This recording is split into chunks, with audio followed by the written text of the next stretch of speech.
confirm my appearance on behalf of Mr. CBI and Mr. Nube. As the court pleases, I confirm my appearance on behalf of Mr. Mbazi. All right.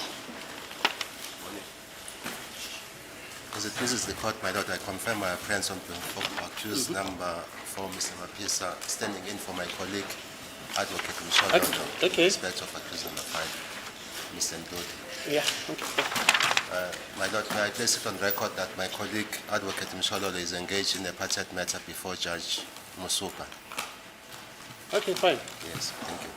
This client is being kept aware about. She indicated that she was going to make arrangements to avail himself. He's No, just but going I'm to saying see his the client progress in that is case. a client aware of it. Yes, he's aware of that. Okay. Thank you. Fine. Thank you. Yeah. Okay. As a court pleases, my lord, the matter stood down last Yeah. week Tuesday to today for the commencement of the case of accused number 2. Where is that so? Okay. Yes. Okay. Mr. Ramsipidi.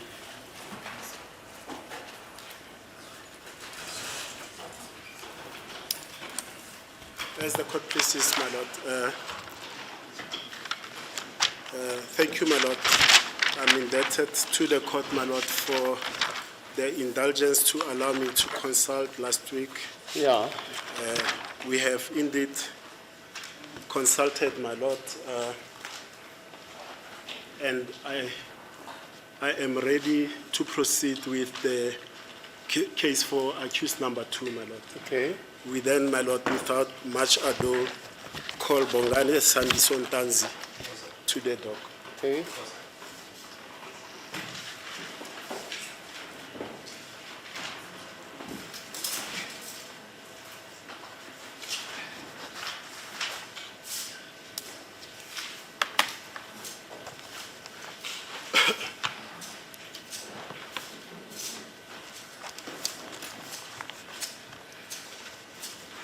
Yeah, swear the witness.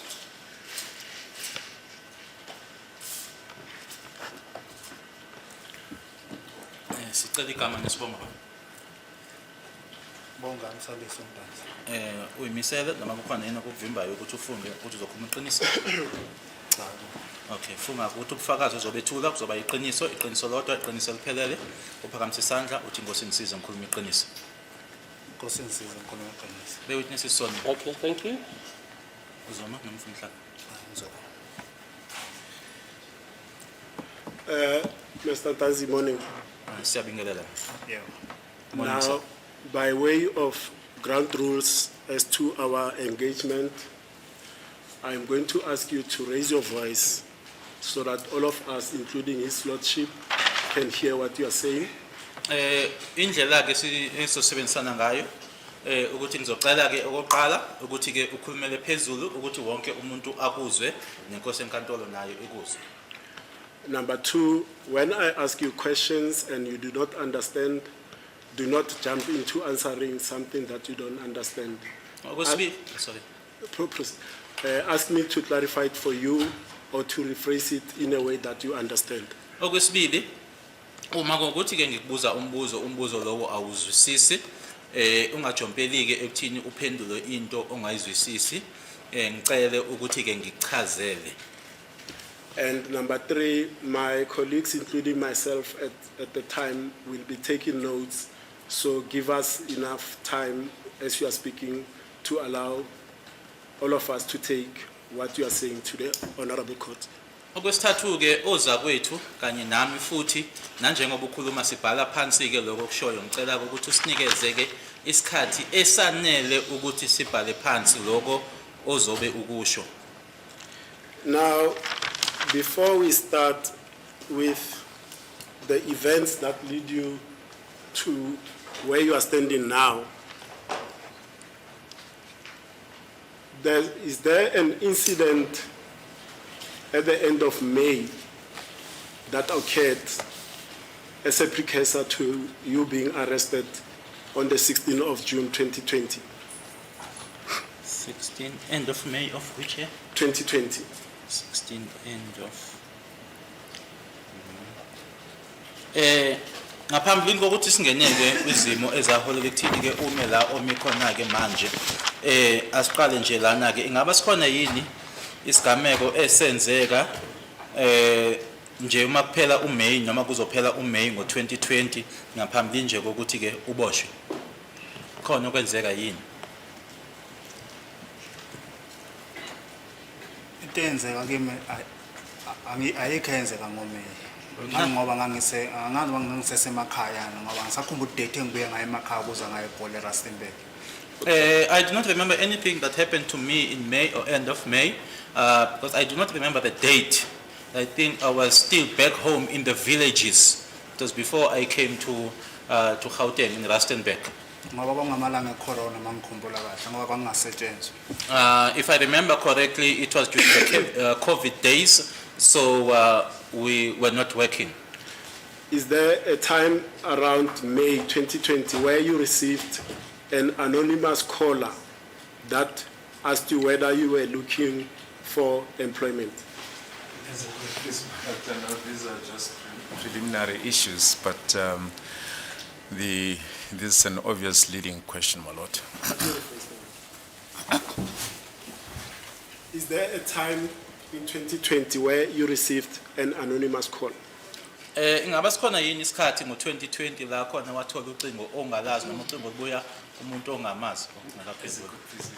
Still the same. The witness says he cannot remember what happened at the end of May, and to then say, did you receive an anonymous call that's putting words in his mouth? But as I say, my lord, these are preliminary issues. We don't really want to interfere with the leading of the witness by my learned friend. Let me rephrase it again, Mr. Ntanzi, because this is crucial. Did you receive any call in May 2020? Ingabe khona yini ucingo owaluthola ngoMay ka2020? Kusenkantolo into engicacisa yiza sengasakhumbula ukuthi kwakuMay noma kwakuJune ucingo ngalithola ngifunela intombazana lengagcina isichaza ke ukuthi yumamfundisi la engibuza ngomsebenzi ukuthi ngifuna umsebenzi. My lord, although I am unable to recall whether it was in May or it was in June, but yes, I did receive a call from a lady who eventually introduced herself as Mamfundisi, inquiring from me whether I wanted a job or not. And Mr. Ntanzi, can you in detail describe the circumstances of that call? Ungachaza yini ucingo lolo noma ke uchaza nje kabanzi mayelana nocingo lolo? Engingachaza manje kusenkantolo ukuthi usisi maye ngifonela wangifonela ngo-private number. What I can tell the court, my lord, is that when the lady contacted me, she called me with a private number. Ngimcela ngithi ngicela ukuthi ashitshe o-private number ngiyamcela ukuthi asizozwana kahle ngizobona ukuthi ngikhuluma nobani. I then made a request that she changes the call from being a private number so that we are on the same page and so that I know as to who am I talking to. Yes, wafona ngenumber straight landline ngoba inumber yazi ngisakhuluma u01 or u02 ngisakhumbula kahle mayene number eziningi. And eventually she called using a landline. I cannot remember whether it was a 01 or a 02, but there were quite a couple of numbers. Emveni ngalokho Proceed. emveni ngalokho kangibuza ukuthi umsebenzi ngiyawufunani bese ngimbuza ke ukuthi umsebenzi okanjani ngoba mina ngiyasebenza. Thereafter, she asked me as to whether was I looking for employment. I then wanted to know from her what kind of a job because I was employed. Abese ke yena echinja ke istory lesekade kahle kahle ngifunela iqala beka Senzo. She then changed now what she was talking about or the story and said that actually she was looking for me for the Senzo matter. Ngimbuze futhi ukuthi mina uyangazi umuntu omfonela noma umazi na. I then asked, do you know me? Do you know the person that you are calling or not? Athi yes uyangazi ngithi mina okay ayikho inkinga bese ngibuza ukuthi ngihlala kuphi eRustenburg. She then said yes. I said okay, there's no problem. She then asked me where I was staying in Rustenburg. Bese ngimtshela nkosenkantolo ukuthi ngihlala eFreedom Park. I then informed her that I was staying in Freedom Park. ngimtshele ne-address lapha engihlala khona ize sengasayikhumbuli noma ithi 32 or 35 angisayikhumbuli kahle. I also gave her the address, although I cannot recall the address whether it was at 32 or 35. Bese kuphela kanjalo ke bese ke yeka ukukhuluma. That's how it ended. She then stopped talking. You say the lady caller identified herself as Mamfundisi. Is that what she said her name was? Uthi ke usisi lona wathi mayichaza ke wathi umamfundisi indlela leyo awasho ngayo ukuthi yena umamfundisi. Washo njalo ke umuntu mamfundisi igama lakuthi ngumkhulu ngize ngathola sengiboshiwe sengimbona naye. That's how she introduced herself as Mamfundisi, to the fact that she was a Mukhula. That I got to know after I was arrested and when I was now able to see her. Did she tell you the police unit to which she was attached? Ingabe wakutshela yini ke ukuthi ke usebenzela ngaphansi kwaliphi ke igatsha la emaphoyiseni noma ngaphansi kwayiphi unit emaphoyiseni? Ngalesi sikhathi engifonela noma. Is it now when she called me or At the time she called. ngaleso sikhathi leso yebo? Awazange ngitshele. No, she never informed me. And your testimony is that she first asked you whether you were looking for employment, but later the topic changes to when she says she's looking for you in relation to the Senzo Meyiwa case. Is that correct? Uyasho ke ukuthi uma ngabe eqala wakubuza ngomsebenzi kodwa kuma ngabe isikhathi sesihamba waseshintsha ke manje esethi kufunela icala lika Senzo. Yebo. Yes. Exactly what did she mention about the Senzo Meyiwa case? Kahle kahle yini akusho mayelana necala lika Senzo? Into yenzeka Nkosi enkantolo usisi lo mayengifonela. Yena ngasho ukuthi mina ngendlela yena wayeze ngakimo wayefukisa ucinga into angayazi ngani ngoba mangimbuza ukuthi lo muntu omfonela uyamazi yini athi yes. Ingakho ngithi mina ngize ngimbuze nami ukuthi ngathi ushaye wrong number. Lo muntu onginike number wrong. Actually, my lord, what I can say or tell the court is that this person was just on a fishing expedition. She didn't know what she was looking for or who she was looking for. Hence, I asked her, do you know me or do you know the person that you are calling? And even said that maybe you called a wrong number. Okay, but the question that I've asked is that what exactly did she say in relation to the Senzo Meyiwa case? to you? Kodwa ke umbuzo wami umile uthi yini ayisho kahle kahle mayelana necala kaSenzo? Nkosi enkantolo ukukhuluma kwakhe ngithi yena wayeqonda ukuthi mina uthi ngumsolo ecaleni lokubulawa kaSenzo. According to what she said, or how she said it, my lord, is that I was a suspect in the murder of Senzo. Ngoba mina ngangimtshenta ngazi next nasefone entanga. Ngazani nalo ndawo ongibuza ngazo nje. Because I told her that I know nothing. I don't even know the name, the places that you are asking me about. Ngoba namanje ngimla phambi kwekatola ngazi next ngokufaka mfowethu. As I am in court now, I know nothing about my brother's death. And you say now, you even told Mamfundisi that you don't even know the places that she was referring to, you to.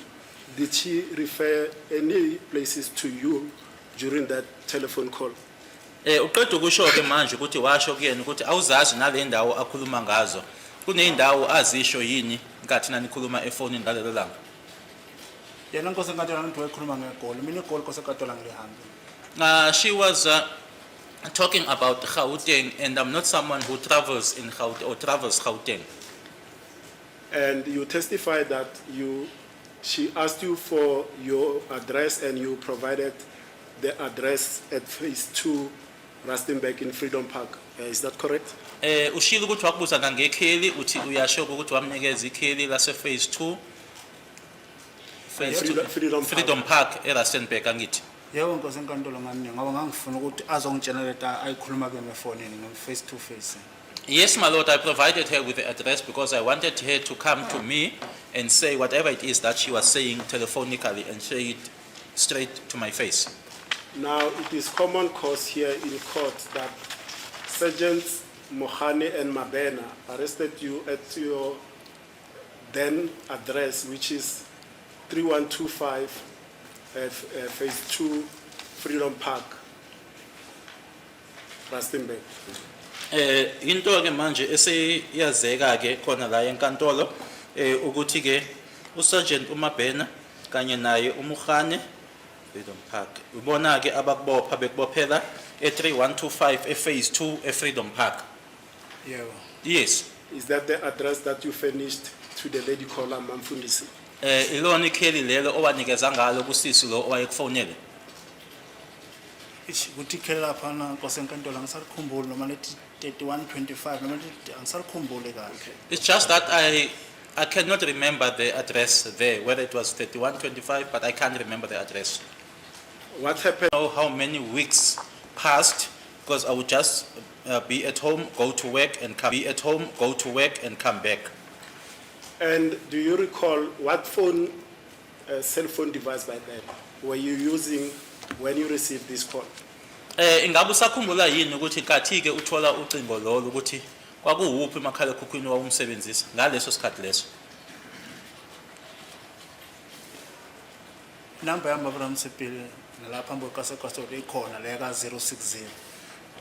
My number is here before court, the 060 number. Bese kuba ile yesibili yale phone lena encane le angangi 076 angisayikhumbula yona. And then awuyona number engebhizi ngayo kakhulu. kwakuyona number wawubhizi ngayo kakhulu. Engangebhizi ngayo le The 076. 076 engangisebenzisa kakhulu le 060. And then there was also another number of a small phone that I was using, the 076 number, and that's the number, the 076, that I was not using much. The number that I was using was the 060 number. We will come to those telephone numbers later, and we'll have the details fully, but we are not dealing with telephones at the moment. And did she call you on the 060 number, do you recall? Si sezozake la kuma number ke asikagxili kuona ke manje. Kodwa ke uma ngabe kufonela wakufonela kuyona le 060. Ye ifona ngayakhala ngayona phone vele ekhala phezulu lenye yayingathasheka ngoba ifona ngangibuya naye ekhaya uyifona kasise ngangizoyilungisa iscreen yayingathasheka ukuthasheka. Yes, that's the phone that I was using at that time. That's the phone that rang. The other number, it's a phone that I had brought from back home to come and have it fixed here because one was not able to touch it. It was my sister's phone. Okay. Thank you, Mr. Ntanzi. We are done now with that aspect of the evidence. Let's move on now to the events of the 16th of June 2020. Asindluleleke manje kuloko kwenzeka nge-16 zika June 2020. Could you please tell the Honorable Court where you were at on the 16th of June 2020? Ungatshela inkantolo noma inkosi enkantolo ukuthi wawukuphike ngazo i-16 zika June 2020. Angise Freedom Park nkosenkantolo lapha engangirenta khona. I was in Freedom Park, my lord, where I was staying and where I was renting. Were you with someone else at the time? Kunomuntu wawunaye ngaleso sikhathi leso? Yebo nkosenkantolo. Yes, my lord. Who was with you? Wawunobani? Angina Lebohile. Lebohile. I was with Lebohile. It is now common cause that you were arrested on that day by Sergeants Mabena and Mohane. Can you please tell this court in detail what transpired on that night? Sekuyinto eyazekayo ke manje la enkantolo ukuthi yilona ilanga lelo ke owaboshwa ngalo uboshwa ibona ke uSergeant Mabena noSergeant Mohane awutsheleke inkosi enkantolo ukuthi yini eyenzeka. Nkosenkantolo ngangilele mina endlini. My lord, I was sleeping at home. Yiza isikhathi sengasasikhumbula ukuthi isikhathi wakubani. Although I'm unable to remember or recall what time it was, Ngoba kwakubanda ilanga liyashesha ukushona ngaboJuda. because it was cold and sunset, or the sun goes down much earlier in June. Mangilele kwanokha kunokha abantu. Abe nokha ama room nje akelile kunokho ngapha ngathiwa vula ngaka. Ben omunye nokha ke mangibuza ukuthi ubani angaphenduli ngaze ngasukuma ngavula. And there were people that were knocking because it's like in the rooms that are in a line or in a row. So they would just knock and say, open, open. And I also asked who it was. I then ended up going to open. Proceed. Mangivula ke ayi bese ngena ke ngoba mangikhumbula kahle ngathi kwangena uMabhena aqale kwasekulandela yena uNgihanga. I then opened and then the person came in. If I remember correctly, the first person to come in was Mabena and then Mukhane followed. Proceed. Emveni ngalokho inkosi enkantolo besethi kimi ya Siyanda ngithi mina ngisuSiyanda. Thereafter, he then said to me, yes, Siyanda. I then said, I am not Siyanda. Can you tell this court who said yes, Yanda? Kokubani wayesho? Umuntu angikhuluma noMabhena. The person I was talking to was Mabena. Proceed. Ngoba masaba ngale igama lika Siyanda bathi angiphume phandle bafuna ukukhuluma nami bese ngiphuma ke vele kune RDP mangiphuma vele ngiphumela la. As we were then having this argument about the Siyanda name, they then instructed me to go outside. Indeed, I went out. There's an RDP. I just went out there. Proceed. Masaba siqhubeka lokho bangala le igama lika Siyanda inkosi enkantolo ngiphinde ngibuyele endlini ke bese ke nelandi ID. Whilst we were still having this argument about the Siyanda name, I went back into the house and fetched the ID. Ngibanika ke ID inkosi enkantolo balibone ke igama lami. I then gave them the ID and they saw my name. Emveni ngalokho bese if bethathe nefoni yami inkosi enkantolo ngoba namafoni bawathatha endlini ifoni yona J5 Samsung nale phone emhlophe la ngama i-headset encane nemhlophe. J5 Yeah. Samsung. Yeah. Tenye Hisense. Yeah. They then took it, my lord, and also took the cell phones. It was the J5 Samsung. I'm not certain whether the small phone was a Hisense or what. And what happened? Emveni ngalokho inkosi enkantolo lo munye iphoyisa ngoba ngangakalazi igama lalo ukuthi ngumhani. And thereafter, my lord, the other police officer, because at that particular time I didn't know the name that it was Mukhane. Ngoba nami kwafika isikhathi ukuthi ngibacela ukuthi ngicela ukubona ukuthi ngamaphoyisa ngempela no base bengikhombisa ke lokhuza zabo ngathi uMabhena ongangikhombisa ngakhonjiswa ngoyo mhani.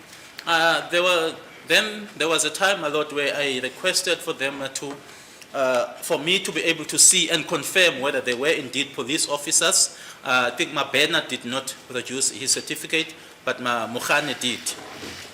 Emveni ngalokho kumhani ke bekhuluma nocingo le iphoyisa uMabhena wemphambo kwami umhani bekhuluma nocingo ngingazi ukuthi ukukhuluma nobani ngithe khona lapho kwakuringa yona ifoni le yami. And then, my lord, at that particular point, Mukhane was speaking with someone over the phone. I didn't know as to who he was talking to. Mabena was the one that was in front of me. And then at that particular moment, my phone rang. Emveni mayiqeda ukukhuluma nocingo umhani ke bese ke evula ifoni ngoba kunezithombe angikhombisa zona lapha efonini. After he finished now the conversation that he had on his phone, he then opened the phone because there are pictures or photos that he showed me on the phone. Ngoba isithombe esinye angisibonanga amehlo kusuka nje la kuyaphezulu wayengivezela amazinyo ngoba kwaumuntu efaka igolide ngaphambili. The other photo, my lord, I could not see the eyes going up because he only showed me the teeth, because he showed me someone that had gold teeth. Aphinda ngivezele nesinye sasinamathatu ngoba lo nomunye ngasibona sasibhala 280 la. He showed me another photo of someone with tattoos, and the other one just on the upper arm, the witness pointing to the right arm on the upper part of the arm. The other one had a 28 written. Mabeqeda lapho inkosi enkantolo kwasekuthiwa ngihambe ngiyogqoka ngahamba nabo ngangena endlini ngagqoka. Thereafter, I was instructed to go and get dressed. I went in with them to get dressed. Mangigqoka ke sathe siphuma ke base bengifaka ama handcuffs ezandleni. I got dressed, and then as we went out, they then put handcuffs on my hands. Mangiqhubeka ke nami ngibuza ukuthi kwenzakalani kwenze njani bathi hayi uzokhuluma phambili mangithi ngiyaqhubeka ngiyaphendula uMabhena ngibeka isandla wangishaya ngebhamu wangitshela ukuthi vele sizwile ngakuthi edele. When I was inquiring as to what was happening, they then said, no, you will talk when we get to the destination or where we are going. And as I kept on inquiring, that's when Mabena assaulted me with an open hand, or smacked me, and then said to me, yes, we heard that you are very much disrespectful. Kulesi sikhathi ke sengibeka isandla lesikhathi kusondela iphoyisa lalifaka i-uniform lesikhathi ke sengibona ke nemoto ngoba kwaso ngigana ngibuka nemoto ezimi ngaphandle lezi imoto eziningi ngibona imoto lezi enelokhuza yamaphoyisa umakalo wamaphoyisa. At that time, that's when I saw a police officer with uniform approaching, and then that's when I then noticed that there were police vehicles. There was also a marked with the police emblem. Yizo ngangayizwa ukuthi abayikhuluma nawo Mabena leli phoyisa le ngoba angizwanga nini ngoba mina ngaqhubeka ngathi ngangena emotweni wavala umhamba. Although I could not hear or make out what it is that Mabena and this other police officer were talking about or were saying, I then got into the vehicle and Mukhane closed. And what happened thereafter? Emuva kwalokho kwasekwenzekani? Emva lokho senkantolo ngangena emotweni ke ngasahamba. Thereafter, I went into the vehicle and we left. Where were you taken? Uhanjiswa usiwa kuphi? Ngizothi ngazi ngoba mina ngangihlele emotweni ngathi ngangihlele emotweni mayimoto mayikune mawusuka nje ejardini amaka kune khona imoto iyajika so kune thavele ngasali masijika lo thavele mayiqala imoto ihamba ibheke ebridgini ekhani kuMabena sengibuza imibuzo ke la esethi I would say I don't know, my lord, because we just took a turn and then there's a particular tavern there, and then when we passed it, that's when Mabena started to ask me questions as to where I was on the day of Senzo's death. Ngiphinde nakhona ngimphendula ngathi mina ngazi nisa. Again, I responded and said I know nothing. Okay, proceed. Zihambile ke kosekatolo imoto zaze safika ke police station ePhukeni. The police vehicles left until we reached Phukeng police station. What happened at Phukeng police station? Kwenzekani lapho? Masifika behlile ngithi bona bangihlele emotweni behlile bona bakhuluma namaphoyisa phandle emva ngalokho ke babuya bangena emotweni sahamba. When we got there, they alighted from the vehicles. They then spoke with the police. They came back and we left again. Do you know the destination where you were taken eventually? Uma uthi ke naqhubeka nahamba, ingabe uyazi ukuthi la noma ke kwayiwapi nawe, bahamba bayapi nawe, noma la enagcina nisenyofica khona ukuthi kwakukuphi? Xa kosekatolo mina ayikho indlela enangiyazi ngoba phela yibo ababe drive imoto. Sasafika khona kwenye indawo khona ePretoria ngingazi ukuthi kuphi. No, my lord, I did not know the destination because they are the ones that were driving the vehicles up until we reached a particular place here in Pretoria, which I didn't know as to where it was. Now, let us clarify because I did not want to interrupt you. I wanted you to narrate what happened on the 16th so that I don't disturb your narrative. Now, I need to ask you clarification questions. Now, it is further common cause in this court that Mohane and Mabena were escorted by police officers from Phukeng. Did you see those police officers from Phukeng at your yard in Freedom Park? Okunye ke futhi osekwaziwa ke kuyona lenkantolo ukuthi ke uMabena kanye naye uMukhane baphelezelwa amaphoyisa asePhukeng. Ingabe wawabona yini amaphoyisa ke asePhukeng lapha ohlala khona wena eFreedom Park? Yebo ngabonile nkosenkantolo. Yes, I saw them a lot.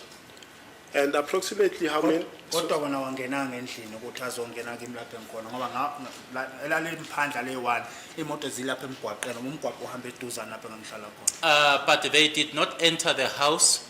The one police officer that I saw was standing outside, and then the cars were parked on the side of the road because the road just passes where I was staying. Approximately how many police cars from Phukeng did you see? Zingaki imoto zasePhukeng owayibona wena? Ezazingeningi khona nami zazimbili kodwa engikhumbula ngathi zazimbili ngathi. They were not much. I think the ones that I'm able to recall were two. And per your testimony just now, you are saying the police officers from Phokeng did not participate or partake in any role in the engagement with you at that stage. Kuloko qeda ukusho manje uthi amaphoyisa asePhukeng wona-ke kuloko kwakwenziwa bona-ke babengasiyona ingxenye yaloko kwakwenziwa kuwena. Ngingasho njalo Nkosi enkantolo ngoba ukube babeze kimi nabo bafele bengena ngithi endlini lapho engangiboshwa khona bona bangenanga ngendlela babe mphandle. I would say- Imoto zazo zingaphandle. I would say so, my lord, because if they came to me, they would also have entered the house, but they didn't. They were just standing outside, as well as the vehicles were parked outside. Ngoba lona oyi-1 uze lapha kumabhena mengishaya ngimbuza ukuthi ungishayelana lesikhathi eza ke khuluma nomabhena lo muntu. Because the other one, when he approached at the time when Mabena assaulted me, and I was inquiring as to why was he assaulting me. Okay. Now, were you asked questions by either Mabena or Mohani in relation to any case whilst you were at your residence? Nkathi ke nise laphayana ohlala khona, ikhona yini imibuzo eyahlonywa kuwena noma uMabena noma uMukhane mayela nje necala noma yiliphi icala, ikhona imibuzo abakubuza yona nise laphayana endlini? Nkosi enkantolo lento ngingayibeka kanje. Mase lapha endlini into eyibanga kakhulu igama lebika Siyanda. My lord, I will say this like this. The thing that was that we were arguing about whilst we were still at the house was the name of Siyanda. Mangithi mina ngisiya uSiyanda lesikhathi ngibanike iID futhi ngithi nathi iID yami buka na iID ukuthi mina ngubongana ngisuSiyanda. That's when I then provided them with the ID when I was telling them that I'm not Siyanda. Here is my ID, my name is Bongani, not Siyanda. Lesi sikhathi kumkhani ke sethatha ekhipha ifoni yakhe ekhuluma nomuntu akhuluma naye lesikhathi sekuringa ifoni yami ke sethi umkhani naye sifuna wena. That is when Mukhane was speaking to someone over the phone, and then my phone rang, and then Mukhane said, "We are looking for you." Lesi sikhathi esengihamba ngiyogqoka amazi ngene emotweni lesikhathi sengiqala ukubuzwa ngecala lika Senzo Meyiwa nakhona ngibuzwa uMabhena hayi umkhani. I then went inside to go and get dressed, came back, got into the vehicle. That is then when Mabena started to ask me about the matter of Senzo, but not Mukhane. It was Mabena was asking me. Nakhona ngimtshela nazange ngibulala umfota ngazi next nje ayikho into engiyazi indaba zamabulala. I then told him that I never killed the brother. I know nothing about anything about killing. Did Mabena question, sorry, not Mabena. Did Mohani question you whilst you were at your yard in relation to the Nongoma murder case 163 of 10/2018?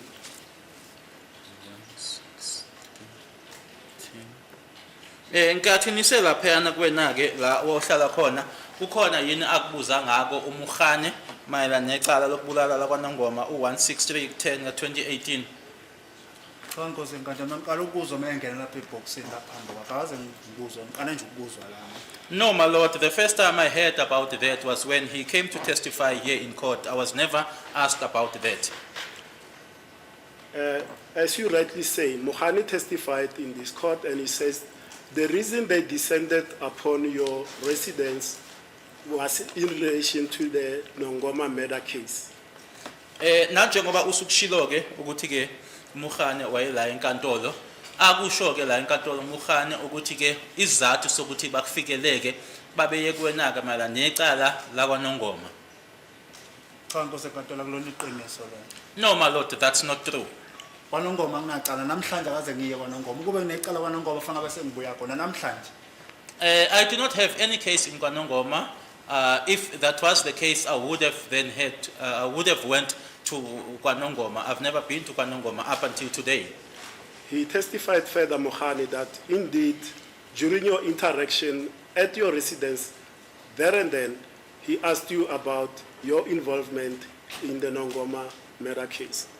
Ubufakazi bakhe-ke abethula khona la enkantolo uMukhane wase esho-ke ukuthi-ke impela nkathi-ke nani laphayana la ohlala khona wakubuza-ke mayelana-ke nokukuhlanganisa necala lakwaNongoma. Cha Nkosi enkantolo ukhuluma iphutha.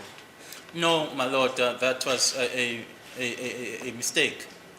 Now, you've testified that these two police officers, Mohane and Mabena, arrive at your place. They knock around until they get to your room.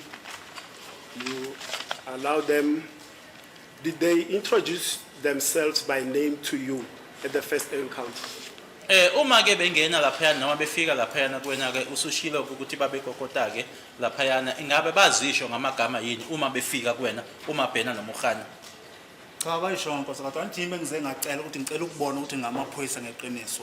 No, they didn't, my lord. As I've already indicated that I'm the one, or I was the one who requested to confirm as to whether they were indeed police officers. Now let me pause a bit and let's talk about this Sianda name. Did they give you the surname of that Sianda person that they were saying it's you? Aske sime nje kancane ke kuleli gama leli kaSiyanda. Ingaba bakunikeza yini isibongo somuntu loyo ababethi kuwena uSiyanda? Yebo nkosi enkantolo mabe ngibiza umuntu wakutheleza. Ngisho ukuthi umuntu wakutheleza ngimazi. Nalapha esigodini sami asikho isibongo sakutheleza. Yes, my lord, they mentioned the surname of Buthelezi. I said that I do not know Buthelezi. Even back home where I am originating from, there is no Buthelezi surname. So let me get you very clear. Did they say to you, yes, Sianda, and they said the Sianda is Sianda Buthelezi? Bathi uSiyanda wakwaButhelezi.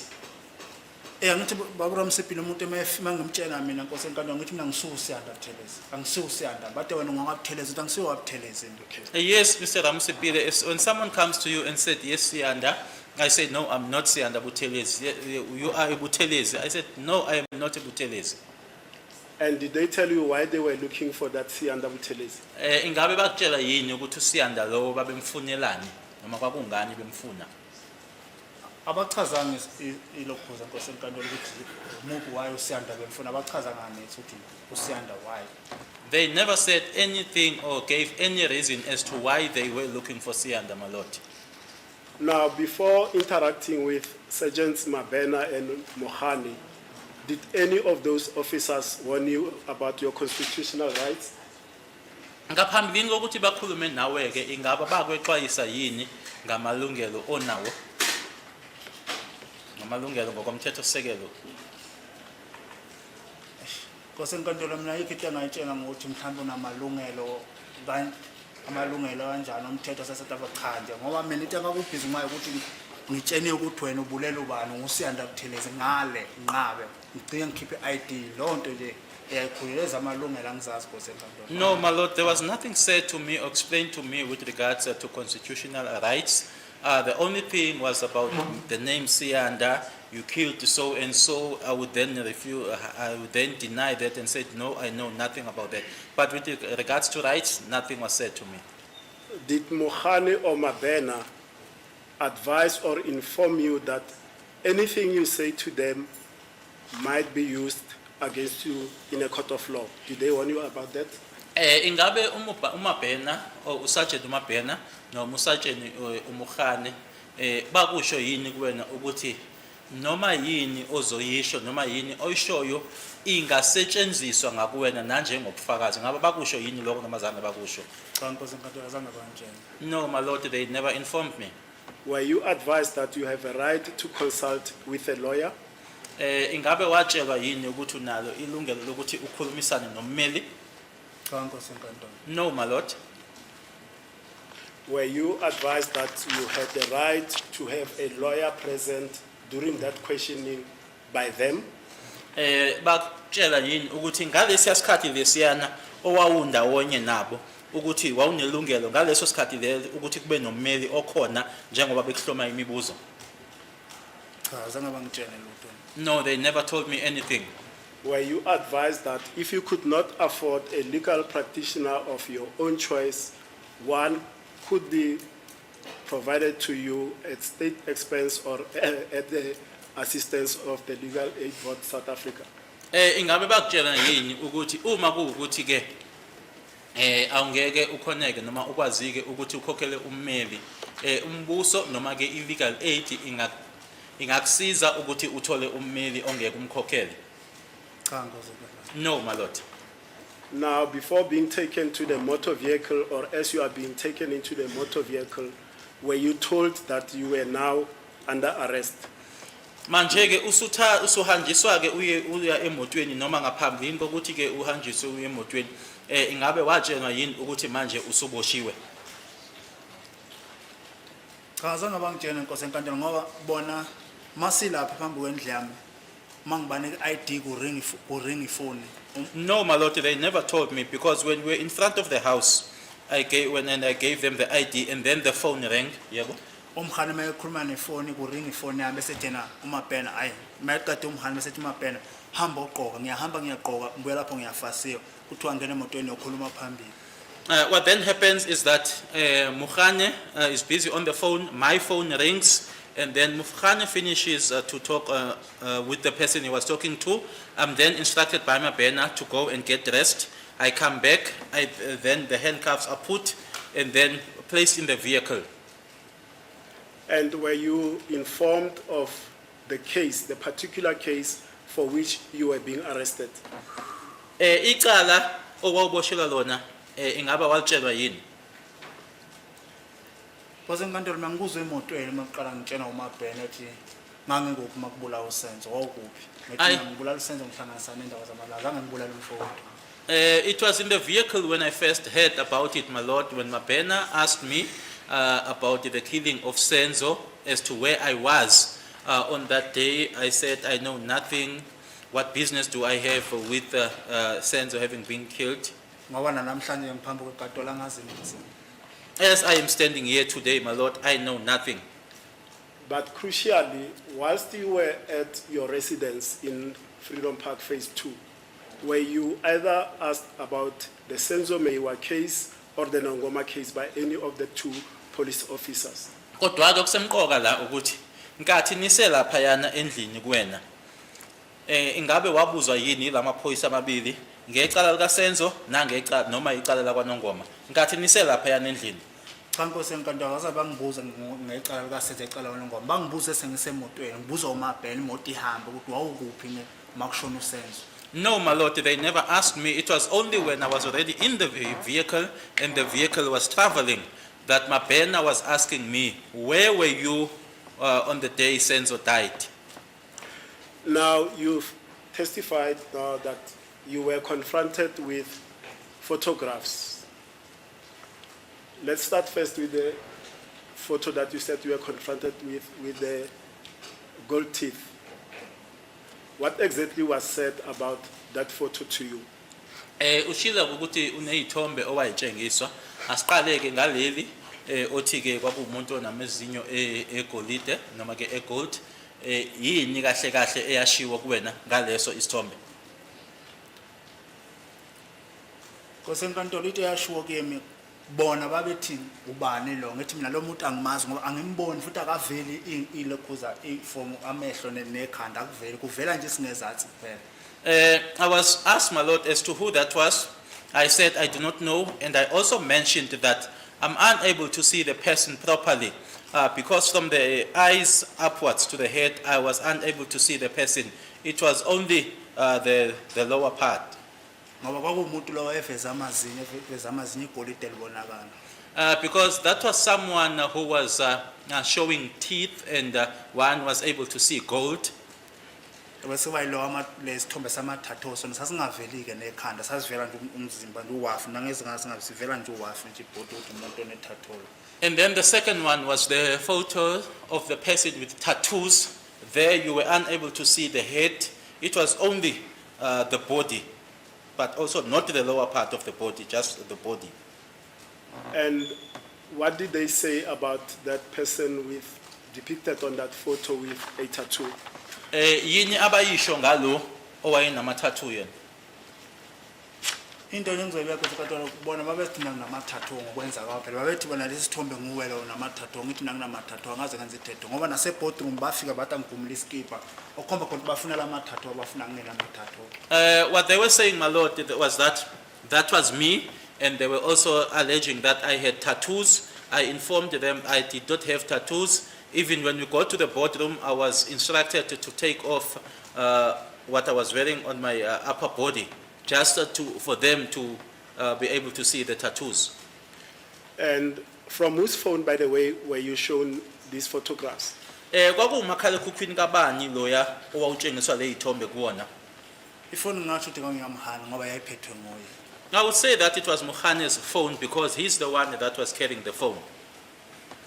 Now, Sergeant Mohane has testified in this case, and he stated that at your residence in Freedom Park, he confronted you with the identity kit that was compiled by Ms. Steenkamp. That identity kit was marked in this court as Exhibit BB. Usergeant Mohane kubufakazi bakhe abethula la enkantolo utheke beya kuwena ke lapha yana eFreedom Park bakutshengisa ke umdwebo loyana pheceleziko lokubizwa ngokuthi ke i-identity kit emakwe Exhibit BB la phambi kwayo lenkantolo lena ukuthi ke babe kuwena ke bekubuza ngayo noma ngawo umdwebo loyana. The record will show that our recollection is that it was actually the Gininda on the 18th who confronted this accused with Exhibit BB and also Umshushisi ulungisa ke lenkulumo kababuza umsipile uthi kwakuwubufakazi buka Brigadier Gininda ukuthi kwakuyena umuntu owaya kuwena ngale identity kit kwakungasiyena uMohane. As the court pleases, my lord, I'm happy with the frankness of my learned colleague. The frankness of my learned colleague, Advocate Baloyi, that the record will speak for itself, my lord. I'll also verify it, my lord, and if I'm mistaken, I'm the one that will come to court and say I was wrong.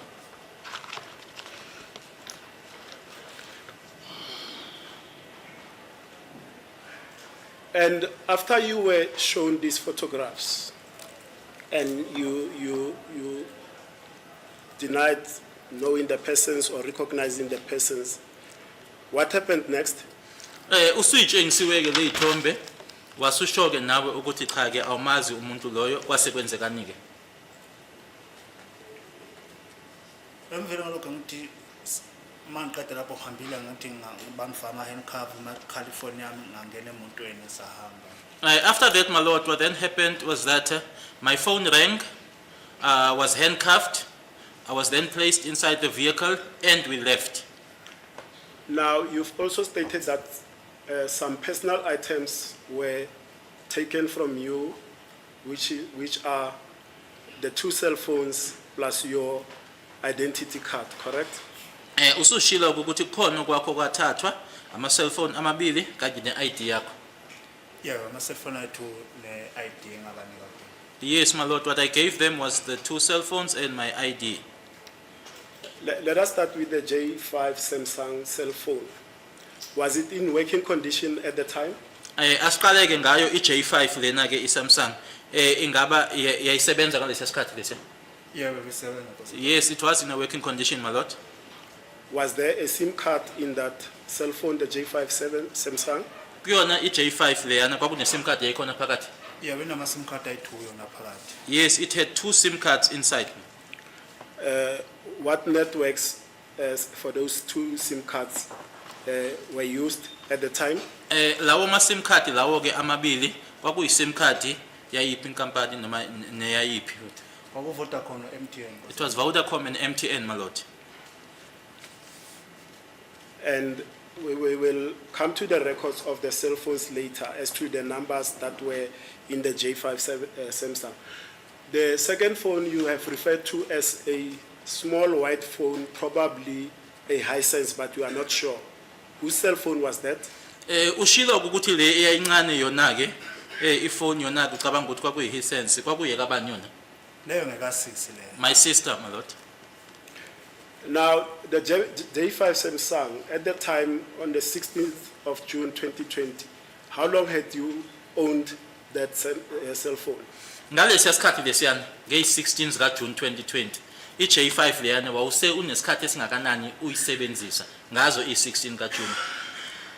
I-J5 ya 2018 background seplele kosenkantolo yizo sengakhumbula inyanga ngaqala ngakwisiko kodwa ngiya 2018. From 2018, my lord, although I can't remember the month when I started to use it, but it was from 2018. So sorry, Mr. Ntanzi. Perhaps you were arrested on the 16th of June, Yeah. 2020.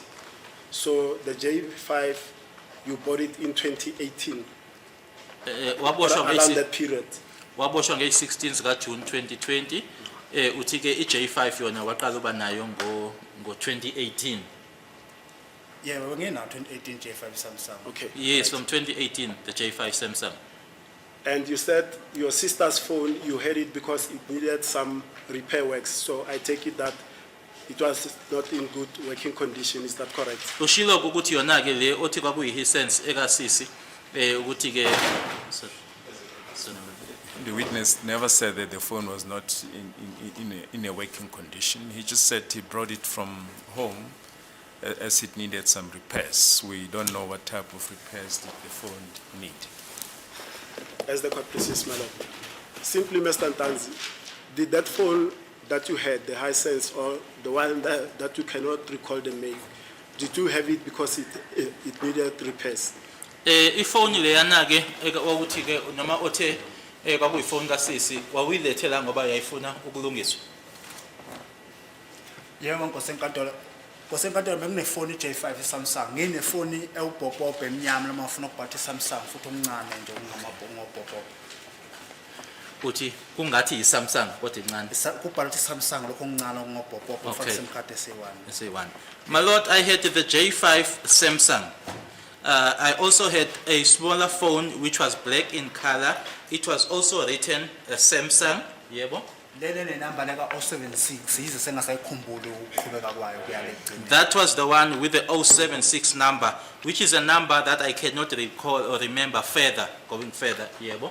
Shuthi mangisekhaya mina ngoba ngiyakhumbula ngathi ngangibuye ekhaya komama ngithola usisi la uvakashile uhleli nomama ekhaya. I was then back home, my lord, and as I was there, I then found my sister. She had visited my mother.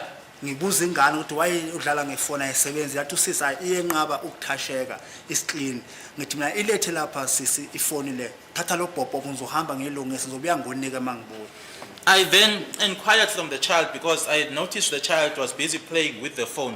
Why are you playing with the phone? That is then when my sister then responded by saying that when you touch it, it does not respond. I then said, give me the phone, I will go and fix it. Take this smaller phone. When I come back, I will then give you back your phone. Ingakho ngikhipha iSIM card lesami nje ngisithatha ngisifaka ngapha ngoba vele ifoni le ngangingenandaba nayo ngithatha le ngimnika usesafaka iSIM card sakhe. Which is then why I took out the SIM card and put it on the other phone because that was the phone that I did not care about much. And I then took that phone and gave it to my sister, yebo, Ukuze ngize nayo lapha eRustenburg nkosenkantolo. which then led to me bringing that phone over to Rustenburg. You also testified that your identity card was taken by the police, correct? Ushilo ukuthi nayo i-ID yakho yathathwa amaphoyisa ngithi. Yebo nkosenkantolo. Yes, my lord. Were any of those items that were taken by the police returned to you? Kuzona lezo ezathathwa yiwona amaphoyisa ukhona owakubuyisela. Into engibuyisela nkosenkantolo iID nakhona ngiyithole mangizongena ejele eRustenburg ngisakhumbula March nge1 date nje ngene ngayo eRustenburg eprison. The only thing that I was given back, my lord, was my ID. I just can't remember exactly when, but it was around March when I was in a prison in Rustenburg. Amafoni azange bangibuyisele. The phones were never returned. Do you recall when you were transferred to Rustenburg prison? Ingabe The year? ingabe unyaka owahanjiswa ngawo ukuthi uye ejele lase Rustenburg kwakunini? 2021. It was in 2021. And what prison in Rustenburg is that? Iliphi ijele lase Rustenburg? Inbiza ngeRamshana bathi Ramshana. Ramshana. They call it Ramshana. Ramuchana. It's called Ramuchana. Uyakulungisa kuba Msipile uthi Ramuchana. And when they took these items, did they make a list of these items that they were taking from you? Uma ke bekuthatha lokhu kuwena ngaba babhala phansi ke lokhu abakuthatha kuwena babhala phansi. Cha. No. Did they make you to sign anything to acknowledge that they had taken some items from you? Kukhona la abakusayindisa khona bethi ke lana ke yila usayinda la ngoba ke uvuma ke ukuthi yilokhu okwathathwa kuwena. Cha Nkosi yami. No my lord. Now, you've testified that you are taken into the car, you travel to Phokeng SAPS, you leave the police officers at Phokeng SAPS, and then you are driven to a place and you eventually find yourself, you said, somewhere here in Pretoria, but you don't know the place. Uyasho ke kubufakazi bakho ukuthi nahamba ke na police station ePhokeng manisuka ke khona lapho police station ePhokeng nahamba ke nazogcina nifika la ikhona indawo enafika kuyona kodwa wagcina kwakula ePitori. Yebo. Yes my lord. Now, it is common cause, and there are registers to that effect, that indeed you were then transported to the Pretoria North SAPS, and that you were booked at the Pretoria North SAPS on the 16th of June 2020. Uthi ke wasuhanjiswa ke usiwa khona ke ePretoria North yila owabhala khona ke incwadi noma ke ubhuka khona ke epolice station yasePretoria North ngazo i-16 zika June 2020. So you wouldn't dispute that you were transported to Pretoria North SAPS? Akuphikisike lokho ukuthi impela wahanje uswa ke waye police station yasePretoria North. Angangophikisa Nkosi enkantolo ngoba ngangazi ukuthi kuphi. I wouldn't dispute it my lord because I didn't know as to where that was. Did you later know that you were in custody at Pretoria North SAPS? Ingabe kamuva ke wase ukwazike noma wase wazike ukuthi ke ubhukwe epolice station yasePretoria North. Yabo ngigcine ngazi Nkosi enkantolo ngoba ukube ngesikhathi ngifika ngathola iboshwe ezinye eseleni mhlambe ngangizokwazi ngalolo langa lena ngangithola ngasiboshwe eseleni ngangihleli ngeWani. Yes, I eventually got to know that I was at Pretoria North, my lord. If it was that upon my arrival I found other people incarcerated or in the cells, I would have known on that day, but there were no people. I was the only one in the cell. In what car was Mohane and Mabena traveling on the 16th of June 2020? Babehamba ngayiphi imoto uMukhane noMabena ngazo i-16 zika June 2020. Awuyifortune emhlophe Nkosi enkantolo. It was a white Fortuner. And at that time, you are taken into that car and transported. Were your hands restrained in any way? Ngaleso sikhathi leso ke uhanjiswa ke kuyona ke kuleyo moto leyo ingaba ke izandla zakho ke zaziboshiwe. Zaziboshelwa ngaphambili. Yes my lord, I was handcuffed but my hands were in front. And how were the handcuffs tied on you? Were they loose? Were they tight? How were they? Ozankosi laba indlela babefakwe ngayo kuwena babefakwe ukuthi babeqinisiwe noma nje babe loose. Babefasiwe nje kahle bengaxeki befasiwe nje kodwa bona babengangilimazi mina ngisho babengangilimazi kodwa babefasiwe. They were tightened by Lord, but they were not hurting me. I wouldn't say that they were hurting, but they were tightened. Before you were put into that motor vehicles, did either Mohane or Mabena search your person? Ngaphambi kokuthi ufakwe ke kuleyo moto leyo ingabe uMabena noma uMukhane bakusesha yini? Nkosi enkantolo azange bangiseshe ngoba izinto babesebezithathile ifoni ID amafoni ayithu ID basebethathile ngofuthi nokuqoka awuthi ngiqoka ngeWani endlini ngiqoka bamile la. No my lord, they did not search me because they had already taken the items, the 2 cell phones as well as the ID. Also when I was getting dressed inside the house, it's not that I was alone. They were standing there as I was getting dressed. And as you get into that Toyota Fortuner, did you have any personal items like feather cell phones and the like on your person? Nanje noma ke usangena ke kuyona leyo moto leyo kukhona yini owuphethe la kuwena noma mhlambe amanye ama cell phones noma okunye kukhona wawunako la kuwena? Cha ngingenayo ifoni Nkosi enkantolo. No, I did not have any other phone. And your testimony now is that you are then asked by Mabena whilst you are in transit about the Senzo Meyiwa case, correct? Uyasho ke ukuthi ke imoto ithe uma imoto ihamba ke wase ekubuza ke uMabhena ekubuza ngalo icala lika Senzo. Yebo Nkosikazi. Yes my lord. How did that conversation start and what did he say to you? Leyo nkulumo leyo yaqala kanjani? Futhi ke yini kahle kahle ayisho kuwena? Okusho ukuthi inkosi enkantolo imoto mayijika ngoba umgwaqo mawusuka nje endlini yami kunekhona imoto iyajika isinyuka. My lord, what happens is from my place there is a turn and thereafter the road goes up. So just as the vehicle turned, yebo. Umabhena angibuze ukuthi ubani owabulala uSenzo ukuthi mina angazi. Mabena then asked me, who killed Senzo? I then said, I don't know.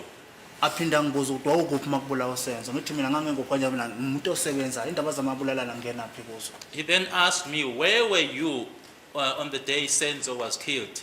I then said, I am working or I'm gainfully employed. I know nothing about things to do with killings. Nomtshene futhi ukuthi angazi next nje indaba zamabulalana into ngangibuza zona ezi ukuthi ngibuza ukuthi ingoma ekuphi akalokho ngakuphendulaka kamhlophe ukuthi ingoma ekuphi manje zomabulalana zana angizazi namanje wangilapha phambi kwekatolo angazi next. I then said to him, I know nothing with regard to killings. What you can ask me about and I will respond to you. Clearly, it's something to do with the traditional dance that I will be able to respond to you. But with regards to killing, I know nothing. Even now, as I'm standing here, I know nothing. And when he asked you, Mabena, where were you on the day Mr. Meyiwa was killed? Did you tell him where you were? Uma ekubuza ke ukuthi wawukuphi ngelanga abulawa ngalo uSenzo ingabe wamtshena yini wena ukuthi wawukuphi? Nkosi enkantolo akazangitshela idate name lokhuza uMabhena ngalelo langa lelo ukuthi liphi lo langa lelo wangibuza ukuthi wawukuphi makubulawa uSenzo ukuthi mina ngangengekho kanjani phela mina ngumuntu osebenza manje ngekho emsebenzini ngisuke ngisekhaya. My lord, Mabena never provided me with a date or when exactly that was. So when you say, where was I on the day of Senzo's killing? Someone who is employed, if I'm not at work, I am home. Ngoba ngisiye ngisho umuntu othanda ukuvakasha mina ngaphandle. And I'm also not someone who likes to visit outside Ngoba okokuqala ngibuye emgodini ngikhathele. because I come from underground, and when I come from underground, I'm tired. Okay, Mr. Ntanzi, let's hold it there, my lord. It's now 11:15. Will that be an opportune moment to take the short adjournment? Okay, fine.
Sithumbuzele Mnumzana Ntanzi usengaphansi kwaso isifungo lesi.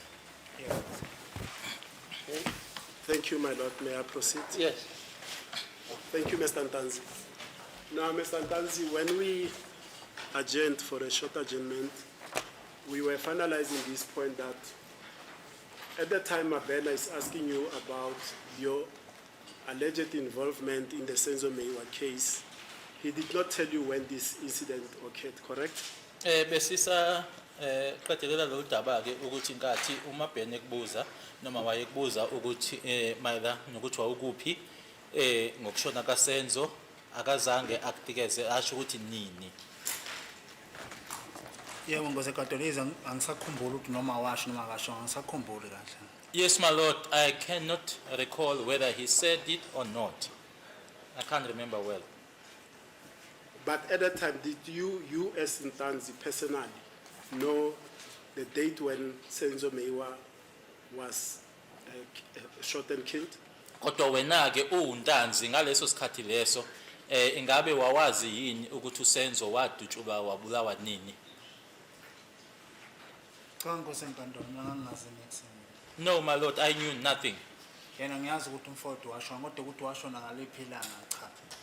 I know that he passed on or he died, but as to on which day he died, no. And did the date of the 26th of October 2014 stand out in your mind at all? Ingabi ilanga langa 26 zika October 2014 kwakuyilanga yini elalila kuwena emqondweni yini? Ukhona nje okwakwazi noma kwakukhumbula ngelanga langa 26 October 2014? Ayikho ngosenkantolo into engangikhumbula. No, my lord, there's nothing that I recalled or I remembered. And did that conversation with Mabena continue until you arrived at your destination?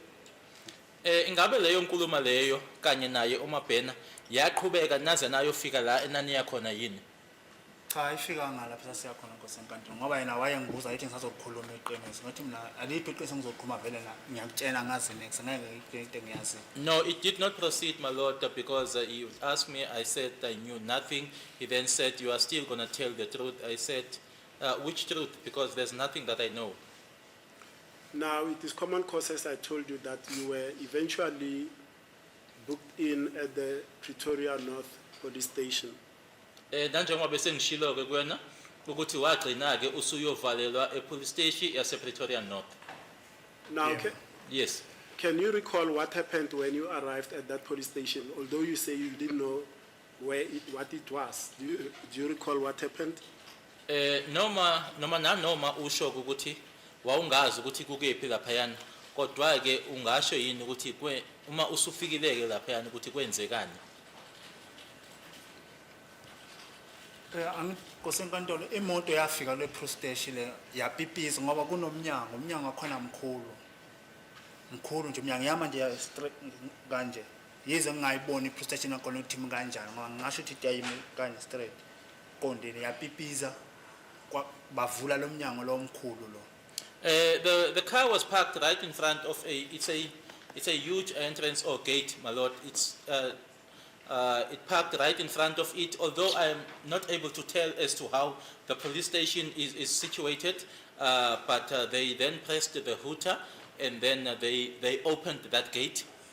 Mangena imoto yama basebevala lo evala ngemuva iphoyisa lafaka uniform umkhani waphuma wangena kumnyango nje ngapha futhi wangena wayale. They then closed behind after we had gained entry to the inside of the police station. A police officer in uniform. Then Muhane alighted from the vehicle and then went in through the gate. So they went in through the door.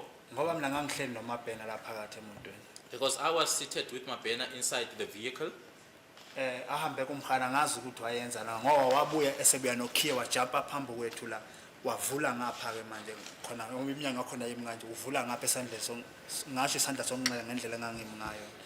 He then came back with a key, my lord, and then he went straight to the other side.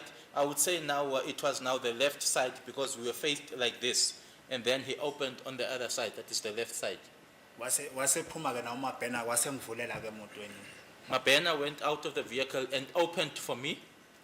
Ngangena ke ngaphakathi. I went inside. Masingena phakathi kunomnyango nje khona la futhi kwakukhona nje itafula lapha. Going inside, there was a door there, and there's also a table. Ngase ngihlala phansi. I sat down there. Wase ke bhala kumkhani lezinto ayesibhala khona la. Mutlane then wrote whatever it is that he was writing there. Mayeqeda ukubhala wase ngithatha imina. After writing down, he then took my fingerprints. Engitshela ukuthi manginyathele la ngibeka isandla la ngibeka isandla. He was the one that was guiding me or instructing me as to where to put my hand, where to put my finger. Wase ngitshela ukuthi indoda ngiyakucharge ngikuchargela icala lika Senzo Meyiwa. He then informed me that I am charging you for the matter of Senzo Meyiwa. Ngiphinde nami ngimbuza ukuthi ungicharge icala Senzo Meyiwa ngangembulala kuphi umfowethu ngazange ngibulala umfowethu. I then said to him or asked him, you are charging me for the matter of Senzo Meyiwa. Where did I kill Senzo Meyiwa? I know nothing about his killing. Ngitshela futhi angisiye ngisho umuntu ogangayo othanda izinto ezirong angisiye lo muntu onjalo. I also told him that I was not someone who was into criminal activities or someone who was just involved in such. Mayeqeda ke lapho inkosi enkantolo ke wasukuma ke waqonda isele emaseleni ngoba amasela khona khona sesekhona ngaphakathi. He then got up and then went towards the cells because the cells were just about there. Ehambe ke evula amasele ebuka ngaphakathi aphinda aphume ngaphakathi wabuya sezothi ke thatha ingubo la nelokhuza lehlaza le ispotshi lesakhona esisine cover ehlaza. He'd be going into the cells, my lord, go in and check and come out, go in. He then instructed me to take a blanket as well as some mattress or sponge. Yes. Ngase ke ngihamba ngaye eseleni kwafika wakhiya ngoba eseleni ngangiyi-1 phakathi. I then went into the cell. He then locked it because it was only me inside. Wakhiya ke bahamba ngazi ukuthi baya kuphi. He locked, they left. I don't know where they went to. Now, Mr. Ntanzi, having listened to that, did the local police officers at Pretoria North Police Station at the cells, the ones in uniform, participate in any way in your booking at the Pretoria North cells?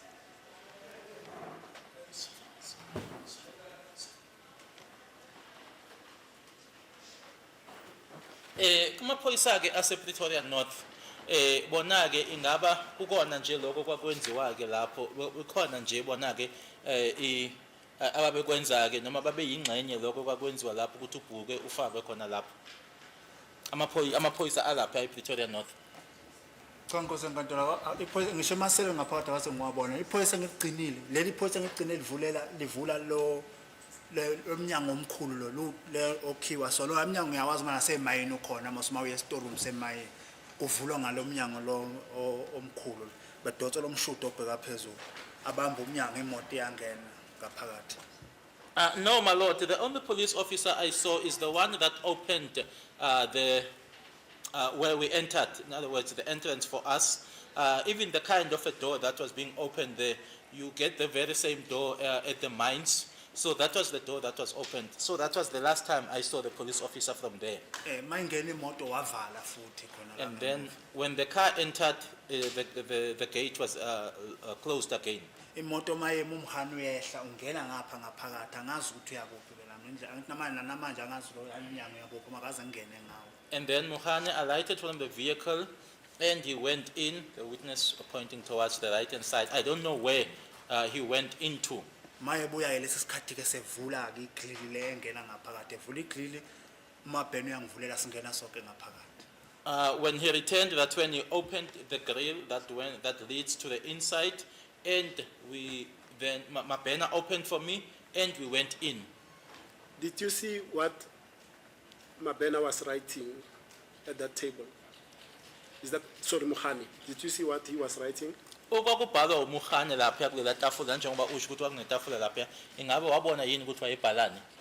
Cha ngangaboni umuntu wayebhala ini. No, I couldn't see what he was writing. Now, before you were booked into the cells now, did anyone explain your rights to you? Ngaphambi kokuthi ufakwe kuwona ke ama-cell lapho kukhona yini owakutshela ngamalungelo akho? Cha Nkosi ngathi azange ngitshelwe lutho. No, my lord, I wasn't informed of anything. Were you given any document explaining your rights to you? Kukhona wakunikwa yini iphepha noma amaphepha wakunikwa yini elinamalungelo akho? Cha likho iphepha engalithola. Iphepha engiliphethe namanje iphepha abanginika lona lesise Rustenburg. E-police station yase Rustenburg. Lona phepha abanginika lona. No, my lord. 19. Nge 19. Nge-19. No, my lord, there's no document that I was given. The only document that I have, or that I have with me, that I was given, it was given to me at the police station in Rustenburg on the 19th. And that document that you were given at Rustenburg, does it pertain to notice of rights? Lelo phepha okhuluma ngalo leli lange-19 eRustenburg likhuluma ngamalungelo. Ngoba isilungu ngikwazi ukusifunda ngeke ngisho ukuthi khona ngilazi ukukhuluma ngoba phela uma phela ngantshela ngomlomo athi mina nani leli phepha le iphepha lakho lamalungelo azange afunde ukuthi afunde ukuthi kubhalwe ukuthini nokuthini. Because I am not conversant in English, my lord, I do not know whether it speaks of rights. It's just that my partner gave me the document and said, here's your document, it's about the rights. But it was never read to me. Leli laleli cala namanje akunalo lelo phepha le alikho iphepha enganinikwa. But pertaining to this matter, up until now, I do not have it, my lord. There was never a document that was given to me. Nalona lela kwaNongoma abakhuluma ngale icala azike likho iphepha abanginika lona Nkosi. Even with regards to the Nongoma case that they are referring to, there's no document that I was ever given. Do you recall signing any document at Pretoria North SAPS at the time Mohane was done writing what he was doing? Ingabe uyakhumbula yini kukhona okusayindayo ePretoria North police station khona emuva kokuthi uMukhane seqedile ukubhala lokho ayekubhala uyakhumbula kukhona okusayinayo? Yebo ngiyakhumbula Nkosi ukuthi ngasayina lapha tata ngisayine lapha ngoba sengemaseleni. Yes, I do recall, my lord, when he told me to sign here, to sign there. That is now when I was going to the cells. Did he explain to you what you were signing? Ingaba wakuchazela yini ukuthi kuyini lokho okusayinayo? Nkosi nkatele yona into ayisho kimi nje wathi ndoda ngichargela icala lika Senzo Meyiwa. Nakho ke nyathela usayinela ngenza kanjalo kwase qeda kasengikhiyelela wasehamba. What he said to me, my lord, was that I am now charging you for the matter of Senzo Meyiwa. He then asked me to put my fingerprints. He also then told me to sign. I did what he instructed me to. He then locked me up and he left. And that which you signed, was it explained to you? Logo owawukusayinela ngaba wachazelwa yini kwashiwo yini ukuthi kuyini lokho okusayinelayo? Cha Nkosi nkatele. No, my lord. Where was your person searched before you were transferred to the cells? Ngaphambilini kokuthi ufakweke kuwona ama-cell ingabe waseshwa yini? Azange bangiseshe Nkosi nkatele ngoba ngingaphethe lutho yonke into eyenzeke phambi kwami amafoni bawathathe ezandleni kimi i-ID bayithathe esandleni kimi azange bangiseshe ngoba ngingaphethe lutho ke. No, my lord, I wasn't searched because I was not in possession of anything. Everything happened in front of them. The cell phones were taken, the ID was taken, so I had nothing on me.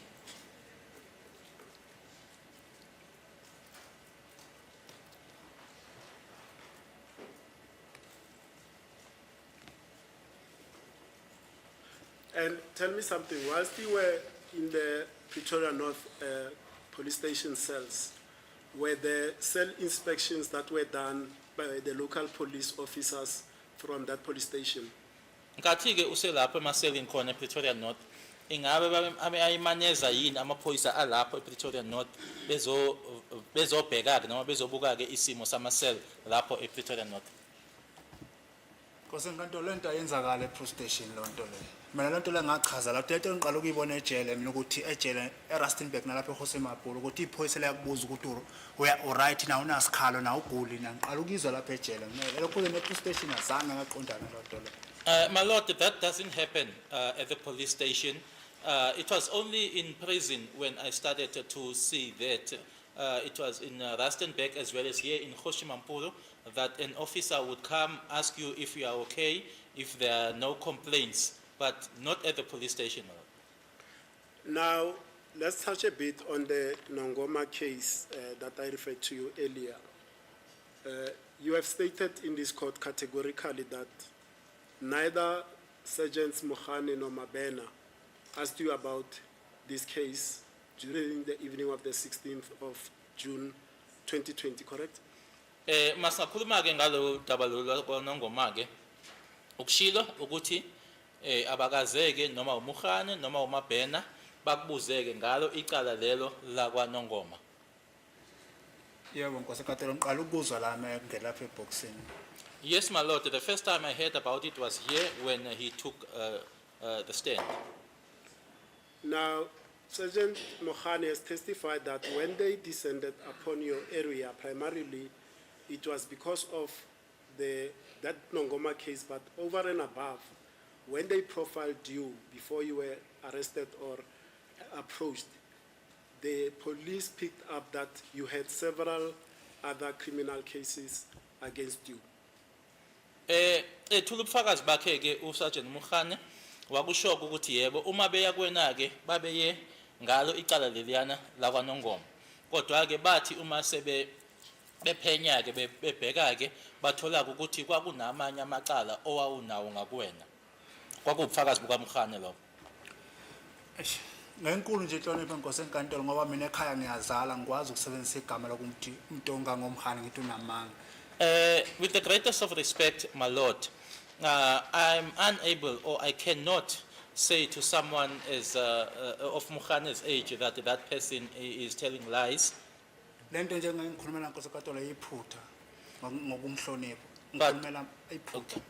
But what he said about me, my lord, with the greatest of respect, is that he made a mistake.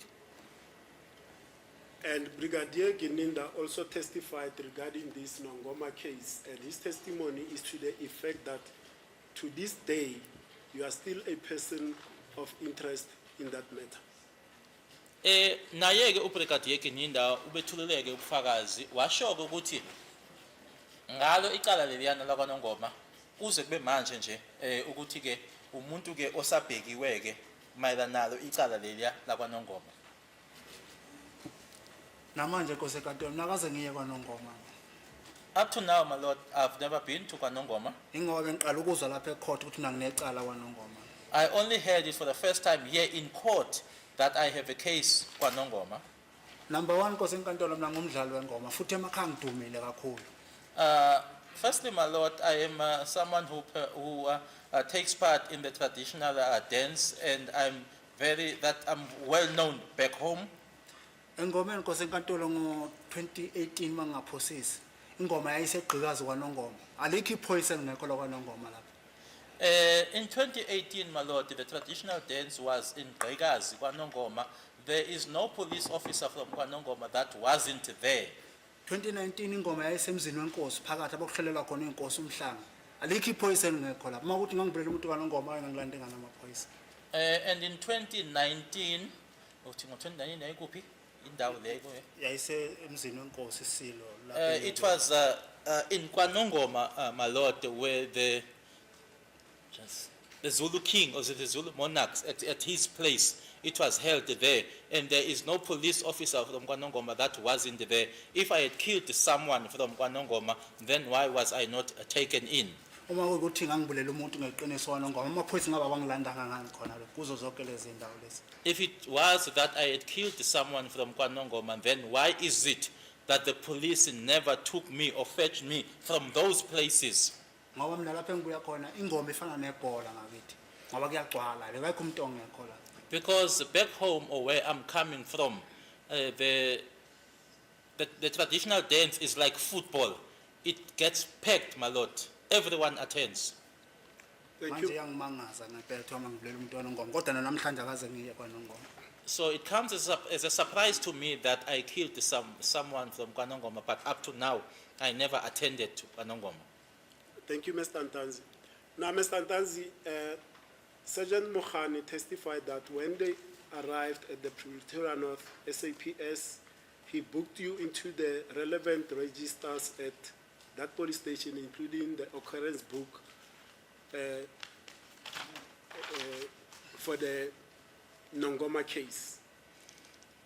Ethula ubufakazi bakhe ke la enkantolo uSergeant Mukhane wayitshela ke lenkantolo ukuthi ke nifika ke epolice station yase Pretoria North wakubhala ke incwadi zakhona lapha yana epolice station yase Pretoria North ekubhalela lona ke icala leli lakwaNongoma. Because enkantolo angeke ngikuphikise lokho ngoba mina angibonanga lapha ebhala khona angibonanga lutho. My lord, I wouldn't dispute that because I never got to see where he was writing. I did not see anything. And in fact, to be fair to you, there's a registrar, an OB from Pretoria North Police Station that shows that indeed you were booked under Nongoma case 163-10-2018.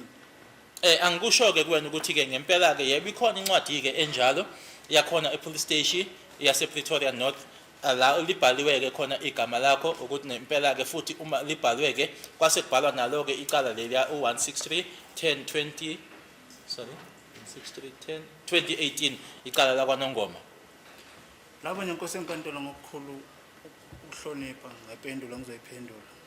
With the greatest of respect there, my lord, with the answer I'm about to give. Mina ngiyamangala nkosi enkantolo ngoba ngelanga lokuqala mangiboshwa ngangitshenwa ngecala lika Senzo azangitshene ngecala kwaNongoma. It comes as a surprise to me, my lord, because the very first day of my arrest, I was informed about Senzo's matter. I was never informed about a matter of kwaNongoma. Mina la uthi ngiboshwe nginecala kwaNongoma ngiqala ukuzwa ngomhani mayengena lapha eboxini la. Azange ngitshene ngalo. That I have a matter back in kwaNongoma, my lord. I heard that for the first time when Mukhane came to court. He never told me about it. So in other words, what you are saying is that when you were booked at the cells on the night of the 16th of June 2020, you were not aware that you were being booked in for the Nongoma case.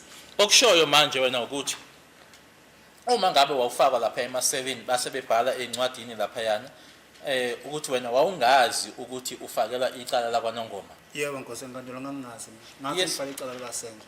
Yes, my lord, I didn't know. According to me, I was being booked for Senzo's matter, Okuyilona vele babengitshena ngalo lapha emasambe endleleni. which was the matter that they were informing me about even as we were in transit. Furthermore, Sergeant Mohani testified that amongst the other offenses for which you were being investigated is a drugs-related matter in Fosloras under CAS 543 of 6/2020. Do you know anything about that? Phakathi kwamanye amacala akhulume ngawo ke uSergeant Mukhane ukuthi ke babewaphenya ke ngakwena ke ukhulume ngalo icala lezidakamizwa u543 ka6/2020 lase Fosloras. Kukhona okwaziyo ngalo? Cha nkosi enkantolo kokho ngikwazi. No, my lord, I know nothing. Ngiqala ukuzwa khona la amakhuluma yena. I heard it for the first time here when he spoke about it. And when asked about the actual docket, case docket for that matter, he informed this court that the case docket was taken for decision to the senior public prosecutor in Fosloras, and since then, despite some search, the docket has grown fit. Uma ebuzwa ngalo ke icala lelo washo ke uma ephendula ethi ke idokodo lalo icala lelo lahanjiswa ke liswa kuyena ke ophethe noma ongamele abeshushisi eFosloras ukuthi kuze kube manje ke idokodo lelo ke lathola inyawo. Angeke nkosi enkantolo ngiphikisana lokho mina angiwazi umthetho wesiphoyisa and futhi mina ngalendlela le engizoba kujona engitolekela ngayo ukhomba khona ukuthi wenza ubugebengu kimi. I would not dispute that, my lord, because I do not know how police procedures work. And as I hear it, according to how Mr. Jonasa is interpreting to me, my lord, which then means that what he did to me was criminality. Ngoba ngihlala le eCartonville le kuthiwa ngithengisa idakamizwa eFosloras. iFosloras angiyazi nkosi enkantolo. Because I reside in Rustenburg, and it is being alleged that I'm selling drugs in phosphorus, and I'm not even familiar with phosphorus. Sorry, Mr. Jonas, correction. I reside in Carltonville, not Rustenburg. What did I say? 18. Cartonville, ngisahlala eCartonville manje. Because Rustenburg has been mentioned, so Okay, no, it's fine. just It's fine. something It's that's human, placed in the mind. it's human error. It's common. Yeah. Manje le mina Nkosi enkantolo bengimangaza ukuthi ngisebenza umgodi le ngithengisa idakamizwa ngapha ngasiphi isikhathi. Now that was a surprise to me, my lord, because I'm working on the mines on the other side, I'm selling drugs on the other side. During which time? Did you reside in the Phosphorus area? Had you resided in that area at all? Ingaba wake wahlala ephosphorus? Cha Nkosi enkantolo. No, my lord. When did you start working in Carltonville? Uqale nini noma waqala nini ukusebenza eCarltonville? eCartonville ngiqale 2009. 2009. Yeah, kodwa ukuhlala nje khona ukufika ku 2008 iza ngayikhumbula inyanga ngoba ngangihlala nababamncane. But getting there and to stay there, it was in 2008, although I'm not certain when, but I was, because I was staying with my uncle. Now, where did you reside at the time you were working at Carltonville? Ngalesikhathi wawusebenza eCarltonville, wawuhlala kuphi? Ngihlala hostel. At the hostel. And does the hostel belong to the employer that you worked for? Ingaba ihostel umnikazi wayo kwaku yila owusebenza khona? Yeah. That's correct. Yeah. And for which organization were you working in Carltonville from 2009? Ukusuka ngo-2009 wawusebenzela yiphi le company oyisebenzela ngo-2009? Bengisebenzela yona eStreamfontein angithi ike yashintsha amagama baba Ramsepini. I was working for Stilfontein, and Mr. Ramsepile, there was some time when the names, or they changed names. Egama lalokuqala mina mangifika ba eStreamfontein. Baku? eStreamfontein. East. Yeah. When I got there, the first name it was Stilfontein. Yashintsha kwaba iKDC. It then changed to KDC, Makuphuma KDC kwasengena inkampani uSibani. and then after KDC, that's when Sibanye came in. And by Sibanye, are you referring to Sibanye Stillwater Gold Mine? Sibanye Stillwater Gold Mine. Yeah. Yes. Now, did you know a person by the name of Qiniselani Buthelezi? Umuntu okwakuqiniselani Buthelezi, wawumazi? Angimazi. I don't know him. Have you ever met such a person called Qiniselani Buthelezi? Sukwahlangana naye umuntu oqiniselani Buthelezi? Hayi, akekho la ngakithi umuntu obizwa ngoqiniselana. No, even back home, there's no one referred to or called Qiniselani Buthelezi. Have you ever worked with a person called Qiniselani Buthelezi? Usuka wake wasebenza naye yini umuntu oqiniselani Buthelezi? Cha, akekho umuntu oqiniselana ngasenzela ngoqiniselana. No, there is no one who's Qiniselani from Buthelezi that I ever worked with. Do you have any connection whatsoever with a Qiniselani Buthelezi? Ukhona yini okukuhlanganisa noqiniselani Buthelezi? Cha, angimazi wena uqiniselana. No, I don't even know Qiniselani. The reason I'm asking you, Mr. Ntanzi, is this. In this court, it was mentioned that the person that was involved in the Nongoma murder case 163-10 of 2018 is Mr. Qiniselani Buthelezi. Isizathu sokuthi ngikubuze lokhu kuyingoba bathi ke umuntu ke owayinento ke emhlanganisa ke necala leli la kwaNongoma u16310/2018 kwakuqiniselani Buthelezi. Yebo ngiyezwa Nkosi but And- angimazi. Yes, I hear you, but I don't know him. And also in the context of Brigadier Gininda and Sergeant Mohani saying that you are also a person of interest in that matter of Nongoma. Nokuthi futhi ke bobabili ke uBrigadier Gininda kanye naye ke uSergeant uMukhane bethi ke nawe ke uyena ke umuntu ke obhekwe ke kulona icala leli la kwaNongoma.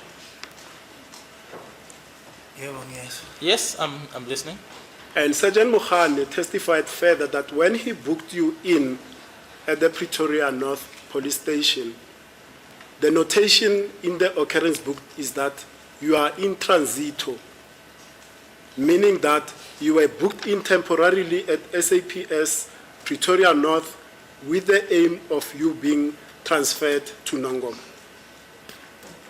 Nasebufakazini bakhe ke uSergeant Mukhane washo ke wathi ukuthi ufakwe khona lapha noma uyobhukwa lapha yana ke ePretoria North kwakuyinto nje yesikhashana ke ngoba ke wawusezondlula ke noma udluliselwe khona udluliselwa khona kwaNongoma. Kosenkantolo manje mina akaze ngiye kwaNongoma.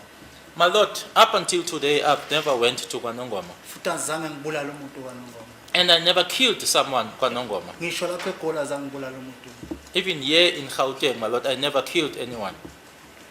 Now, it is also further common cause that on the 19th of June 2020, after you had been taken to Morocco police station to meet Colonel Rapadu, you were then transferred and taken to the Fosloras Magistrates Court with the aim that you were going to appear on the Nongoma case 163/10/2018 in the Fosloras Magistrates Court.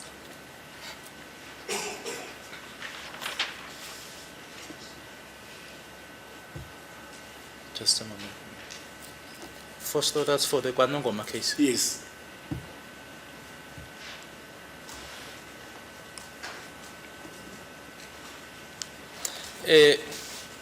Kwawubona ke ubufakazi phambi kwayo lenkantolo ukuthi ngazo i-19 zika June 2020 make wahanjiswa ke ngalelo langa lelo ukuya epolice station yase Morocco ukuyohlangana khona ke naye uLieutenant Colonel noma ke uColonel Rapadu ukuthi wawuzohanjiswa ke lapho uye khona enkantolo yase Fosloras lapho ke wawuzoyobingelela khona ke imantshi uyibingelela lona ke icala lelo la kwaNongoma.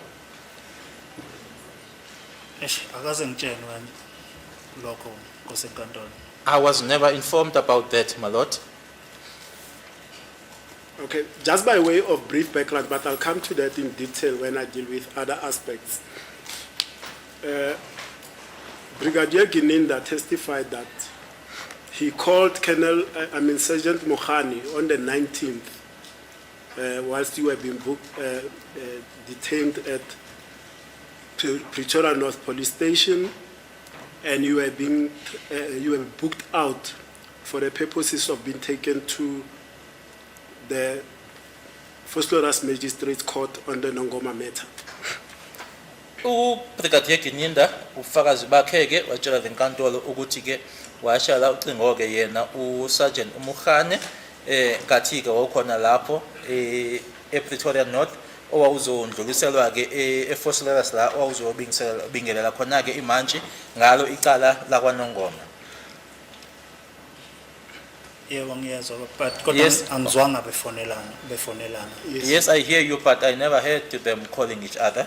Then instead he told Sergeant Mukhane that he mustn't take you immediately to Fosloras as he had located Colonel Rapadu, who was willing to take a statement down from you. Kodwa ke waseqhubeka ke tshela yena ke uMukhane ukuthi ke angajahi ke ukuthi ke akhambise ukuthi ke uye eFosloras nanjengoba wayesethole uKolonel Rapadu kwakuyena ke wayezothatha istatement kuwena. Yebo ngiyezwa. Yes, I hear you. And that Colonel Rapadu had said that you be brought to Morocco police station, hence you were taken to Morocco police station. Kwaba ke uyena uKolonel Rapadu ocelayo ke ukuthi ulethwe epolice station yase Morocco. As it could please, my lord. I think Brigadier Gininda's evidence was that Sergeant Mukhane was en route to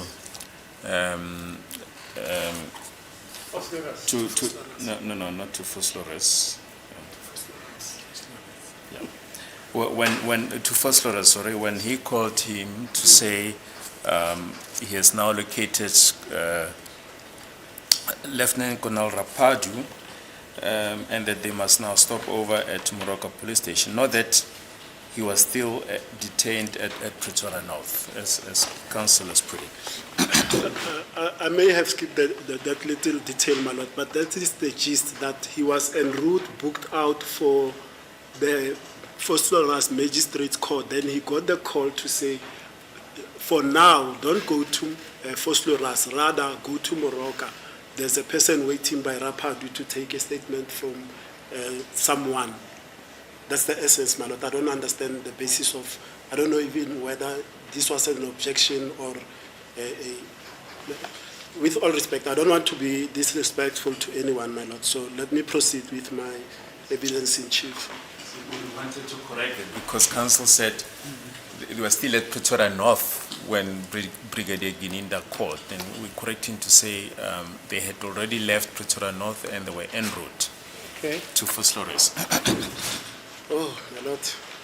You know, my lord said the other day, if there's something that one of us say whilst leading a witness or being cross-examined or cross-examining, somebody can wait, they'll raise that point again. That was just a slip in the detail. It's not a train smash for what I'm trying to put here, my lord.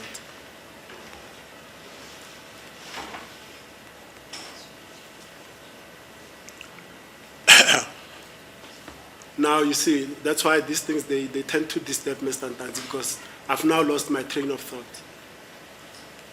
Ingakho ke lezi zinto lezi nako ukuthi zikuphazamisa ngoba manje ke angisazi ukuthi bengihamba kuphi umziki.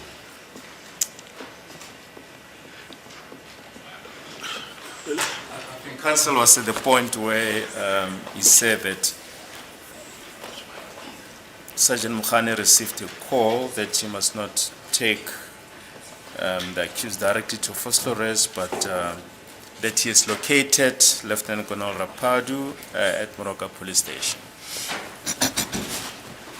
Now, it is further common cause, and it was said here in court, that when you arrived at the Flores Magistrate Court, the prosecutor in Flores issued a certificate nolle prosequi, meaning that the matter was not placed on the roll in Flores. Ufakazi ke obukhona ke phambi kwayo lenkantolo ukuthi ke kwathi ke uma ngabe nifika enkantolo yase Flores umshushisi wase eshoke noma ke ekhipha ke ukuthi icala ke lelo lalingekho ke kuhlala amacwala ngalelo langa lelo. It was not placed on roll, my lord. It was not No, placed let on, prosecute is something different. it was from not what- placed on the actually- roll, my lord. Yeah, that's it. That's what the evidence says. The matter, Mr. Ntanzi, was not placed on the roll. Ukuthi ke icala ngalelo langa lelo lalingekho kwincwadi ke zasenkantolo. Yebo Nkosi enkantolo ngoba akaze ngene vele ngaphakathi ngangisemotweni akaze ngiphume emotweni. Yes, my lord, because I never went inside the court. I remained in the vehicle. I never left the vehicle. Now, since the 19th of June 2020, have you ever been transferred to the Nongoma court, whether High Court, Match Court, for you to answer the charges on that case? Manje ke kusukela ngazo i20 lezo zika June 2020 ingabe ke usuke waya yini kwaNongoma noma ke kuse enkantolo yesifunda ke noma kusenkantolo ephakeme ukuthi uyele lona icala lelo? Cha Nkosi enkantolo. No, my lord. Since your arrest on the 16th of June 2020, have you been approached by any officer from the National Cold Case Unit headed by Brigadier Gininda to obtain a statement from you regarding the Nongoma case 16310 of 2018? Suka ngazo i16 zika June 2020 langa owaboshwa ngalo ingabe likhona yini iphoyisa ke elibuya ke phansi kwayo ke iunit le eholo yena uBrigadier Gininda i-cold case eleza kuwena ngenhloso yokuzothatha ke istatement emayela nalo icala leli lakwaNongoma? Cha Nkosi enkantolo. No, my lord. Now, Sergeant Mohane has produced a document here in court which was marked as an exhibit showing a number of cases that he was investigating that you were alleged to be involved in, amongst others this Nongoma case. Has he ever sat down with you to interview you or interrogate you regarding this matter of Nongoma? Lana ke phambi kwalenkantolo uSergeant Mukhane ke kunephepha ke awalikhipha ke ethi ke kubhalwe ke uhlala amacala ke aphenywayo noma ayewaphenya ngakwena. Manje ke engifisa ukuthi ngikwazi kwena ukuthi ke ingabe sake sakhona lake lakhona yini ilanga noma isikhathi la ahlala phansi nawe uSergeant Mukhane ekubuza ngalo icala leli lakwaNongoma? Cha Nkosi enkantolo. No, my lord. Thank you, Mr. Ntanzi. Now let's move on to the following day, that is the 17th of June 2020. Where were you at this time? Asindluleleke kwilanga elilandelayo i-17th kaJune 2020 wawukuphi ngaleso sikhathi leso? ngangikuyo le police station kube ngifikele kuyo. I was at the very same police station where at the very same police station, Would that be the Pretoria North SAPS? Pretoria North. Ngizosho njalo ngoba ngingazi ukuthi kuphi. I would say so because I didn't know where it was. Did anything happen on the morning of the 17th June 2020 whilst we were in custody at that police station? Ngabe khona yini okwenzeka ekseni ngalelo langa i-17th kaJune 2020 usekhona lapho e-police station? Yebo nkosi enkantolo kwafika omhane kusene ehamba nobhuti abayi2. Yes, my lord. Mukhane arrived that morning. He was in the company of two gentlemen. Kwafika yena omhane wangivulela ngoba ngavulelwa ngoyesele. He is the one, upon his arrival, who opened the cell for me. Bephethe umshini lo wokushutha ithombe. They had a camera, my lord. Who had a camera? Kwakubani ophethe umshini oshutha ithombe? Angimazi namhlanje igama lakhe. Up until today, I don't know the person's name. Was that person not introduced to you by Mukhani? Akaze akutshela uMukhane ukuthi ubani loyo muntu lo. Hayi akazange angitshele nonkosi enkantolo ngoba umhane yena wangikhipha eseni wathi mana la umamela lento abazokutshena yona ukuthi yenzani kuphela. No, my lord, he never introduced the person to me. Mukhane just took me out of the cell and instructed me where to stand and said to me, just do whatever it is that they were going to tell you. Okay, proceed. What happened? Ungaqhubeka. Emveni lokho ngaphuma ke ngaba ngangimduzana nodonga so udonga lo bathatha ke ithombe ke bathi angigumlela senyaweni. I came out of the cell. I stood close to the wall, and they then took pictures. They even instructed me to take off my shoes. Aphinda ephethe ngathi ithephe ngilokhuza la ingalo le ethi ingalo ngiyenze so. He was also measuring my arm, and also he had something that looked like a tape measuring my arm. He would then instruct me to hold my arm like this. Ngoba omunye wabo wayenza lonto leyo ugcine shena lapha ekhotha wathi umangena ngangalazi igama lakhe eqaleni. Because the other one, my lord, and came to court and mentioned his name here in court that he was Mangena. At the time, I did not know his name. So let me understand this, Mr. Ntanzi. Sorry for stopping you. Was Mangena also the photographer, or was it Mukhane, the photographer, and Mangena? Ingabe uMangena naye kwakuwumthwebuli weyithombe noma kwakuwumthwebuli weyithombe kube khona uMangena bese kuba khona uMukhane? Umhane wayemile babe thatha ithombe kemi ilolo ehamba nalo ogcine ngena lapha eboxini wathi umangena ngoyena wayebamba so lona ashuthe lo. Mukhane was standing aside, and then it was the photographer and the one who ended up coming to court. He's the one that would then direct me to fold my arm like this, and he was taking the measurements. Now, I heard you saying they said you must lift up your pants. Did they tell you why you needed to lift up your pants? Not to lift up your... Sorry? So repeat that. What were you told, Mr. Ntanzi? I lost you a bit. Khona la uye wangilahlekela khona. Uye wathi angithi uthe bakuthobula ithombe bathi ukhumule nala. Ngakhumula ethi ufuna ukucheck ukuthi anginasibazini lapha ekunyama. I was instructed to take off my shoes to check whether there no scar that is down on top of my foot. Ngoba nomlomo naye wathi angivula umlomo konke afuna ukuyibona wabona wangibuka nje kuphela yikho into mhlamba ayifakayo emlonyeni naye. He also instructed me to open my mouth. He wanted to look at something or to see something, but there was nothing that was inserted. Baphinde la nto le asize ubude bamthi ungakanani. And also my height, the measurement of my height was taken. Who requested you to open your mouth to check something? Ubani owathi vula umlomo? Lo ungene lapha eboxini. The one that came to testify in court, Mangena. Okay. Ngoba lo ehamba naye akaze ngikhulume la nguye wayekhuluma nami ethi angenze so angenze kanje. Because the one that he was with never said anything to me. He's the one that was instructing me to do this and that. Okay, then what happened thereafter? Kwase kwenzekani emva kwalokho? ngabuyela ke selele umhani wakhiya bahamba. I went back to the cell, Mukhane locked, and they left. And did there come a point where the police officers returned on the 17th of June 2020? Ingabe kunesikhathi la khona amaphoyisa abuya khona ngazo i-17 ka June 2020. Yeah, was khona Nkosazana. Yes, my lord, there was. Was it still in the morning time, during the day, afternoon or evening? Kwakusesekuseni, kwakusemini, noma kwakusebusuku. Yizo ngeke ngikwazi ukuqala isikhathi kodwa ngakhona ebusuku kusemini nje ngoba phela ilanga makubanda ilanga la liba namathunzi ngeke ngikwazi ukubona ukuthi isikhathi sini. It was not at night, it was during the day, because during that time of the year, my lord, the sun is not like in completely out, so you are not able to tell what time of the day it is. So what happened when the police officers came? Can you please tell the court from the beginning who came and what happened? Kwenzekani uma befika, obani abafika.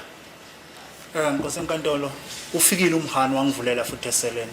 Mukhane arrived, he opened the cell again for me.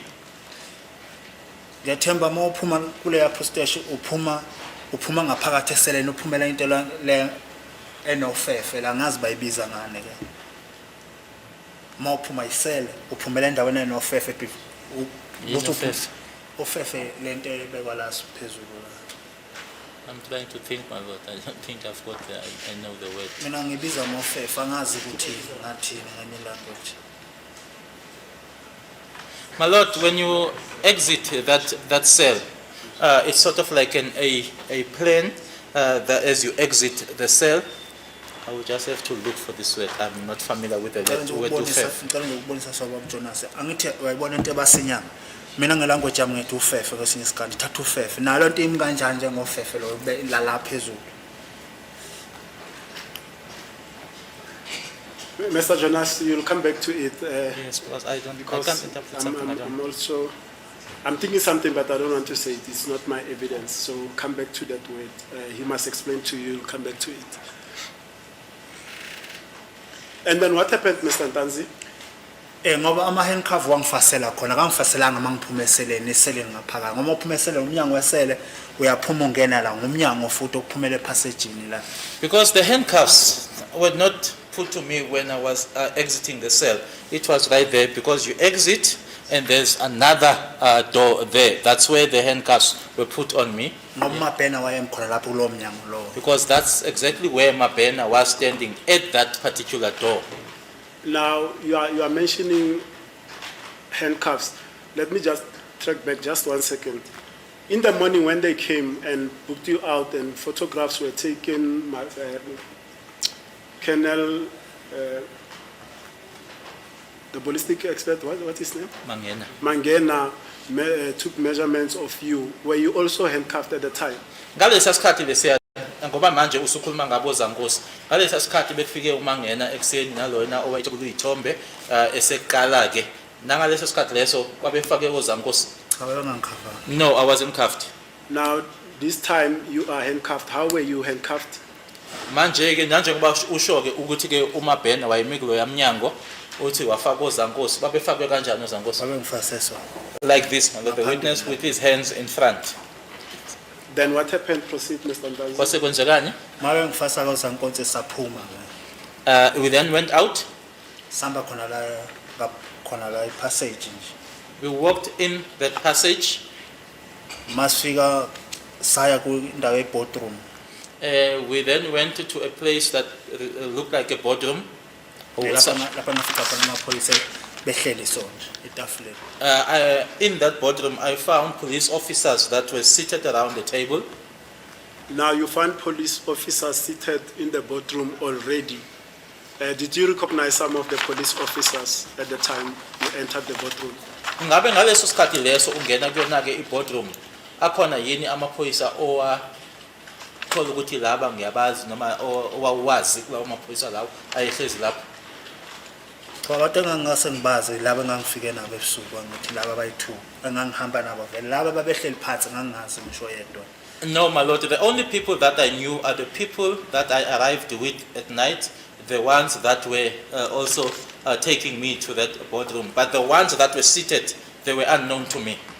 And do you recall how many people were in that boardroom when you arrived? Usabakhumbula ukuthi babeyibangaki abantu ababelapha eboardroom kathi ufika? akaze ngibabale Nkosi enkantolo kodwa ehambeni kwesikhathi abanye ngihambe ngibabona ukuthi nanga omunye wayekhona eboardroom. I never counted them, my lord, but as time went on, I ended up recognizing them that, oh, this one was also present there in the boardroom. Now you just said that you only knew Mabena and Mohani because they transported you the previous night. Were you introduced to the people that you found in the boardroom? Nanjengoba usho ukuthi awubazi labo ofike nabo ebusuku ukakuyibona ke babehamba nawo ke boardroom. Ingabe ke uma nifika ke khona lapho babethula yini abanye labo basho ukuthi lona ubani lo ubani? Cha umuntu owazethula ke ngoyo baba uGininda akekho umuntu owazethula kulabo ababekhona. No, my lord, the only person that introduced himself to me was Mr. Gininda. No one else from the people that were there introduced himself or herself. Okay, and he did not introduce, by he I mean Brigadier Gininda, did he introduce the people that he was with in the boardroom? Wazethula yena phela noma ke wabethula nabo abanye laba ayehlezi nabo ubaba uGininda? Lenti ayibe baba Ramsepeni Nkosi enkantolo mangena mina ngomnyanga ngathi bona bahleli bathola vele bayekhulumela into zabo ngazi babekhuluma ngayo. As I entered the door, Mr. Ramusipile as well as my lord, I found them sitting and they were talking amongst themselves, not knowing what it is they were talking about. Mangena ngomnyanga kuthiwa ngime la kusho uMabhena ngime lapha ngene lapha kuthiwa ngime khona ngibuka bona so. As I entered, my lord, I was then instructed by Mabena to stand here or to stand there. I then stood where I was instructed to stand and I looked at them. Mabhena uma ngapha nawe uyohlala phansi etafuleni esitulweni. Then Mabena went in on the other side. He also got seated around the table. Yena ke ubaba uGininda sayasho ukuthi yena ngazi ma angisazi ukuthi wayibiza ngani kodwa uthi ubonga uGininda igama athi ngazi Kenan Gininda lapho nje khona. And then Mr. Gininda then introduced himself, Bongani Gininda. I'm not sure, but I think he said Colonel. Wasengitshena ukuthi into azoyicela ke ucela iqiniso kuphela. He then told me that the only thing that he was requesting from me was the truth only. Now let's pause it a bit. You said earlier that you later then knew some of the people that were present in the boardroom. Who of those people did you later get to know their names? Ushilo ke ufakazi bakho ukuthi ke kamuva ke wase uma ubabona ke wathi nalona wayekhona ke eboardroom. Obani labo owaye kamuva ke wase ugcina ubazi ke uthi nalo wayekhona eboardroom. Njenganje umfundisi athi mina ngimfundisi ngemgcine eyibiza ngegama kuma efonini kodwa ihambile isikhathi ngigcine sengazi ukuthi umfundisi. Just like Mamfundisi, you'd recall that the last time it was when she introduced herself to me over the phone. But then later on, I then got to know that, oh, this is Mamfundisi. Engalazi igama lakhe omunye lona kade engilanda ejele nje ngoba kulamaviki nje ngoba sivu khona kwangilanda ejele omhlophe nje oyiskola nyana ngilazi igama lakhe. There is another one whose name I don't know, but in the past couple of weeks, he's been fetching that person has been fetching me from prison. I don't know the name, but he is a well-built person. Is he an African male, Caucasian, Indian? What ethnicity is he? Umuntu wesilisa, umuntu omnyama noma umuntu owalutho. Umuntu lokuthi. Umuntu wesilisa ukuthi. Yes, he's a gentleman. He's a male. Umuntu omnyama. Ngasho njalo ngoba phela mhlophe ngokuthi udaliwe ngokuthi mhlophe. I would say that he's an African male. He's just light in complexion. I would say that he's just light by nature. So the persons, it's Gininda, it's Mamfundisi that you now know, and who else did you later come to know his name that was present in that boardroom? Uyasho ukuthi owazethula uyena baba uGininda uma kuhamba isikhathi wasumazike uMamfundisi omupho omunye noma yibapha abanye wasugcina ubazi ukuthi babe khona nabo eboardroom. umuntu namagama ngeze sengweza la njengalo nje wamaXS band akithi ngangamazi igama lakhe ukuthi ngigcine sengizokhona kuthiwa yena bongani nyende unyende ngazi lapho lo ngangithi wayifakile kuze amaXS band meqoka ibhlue ufaka amaXS band la. There was also the other one, my lord. I think it ended up being, I'm not sure whether it was Bongani Yende. We call them this band in English. Braces. Eh? Braces. Your knowledge.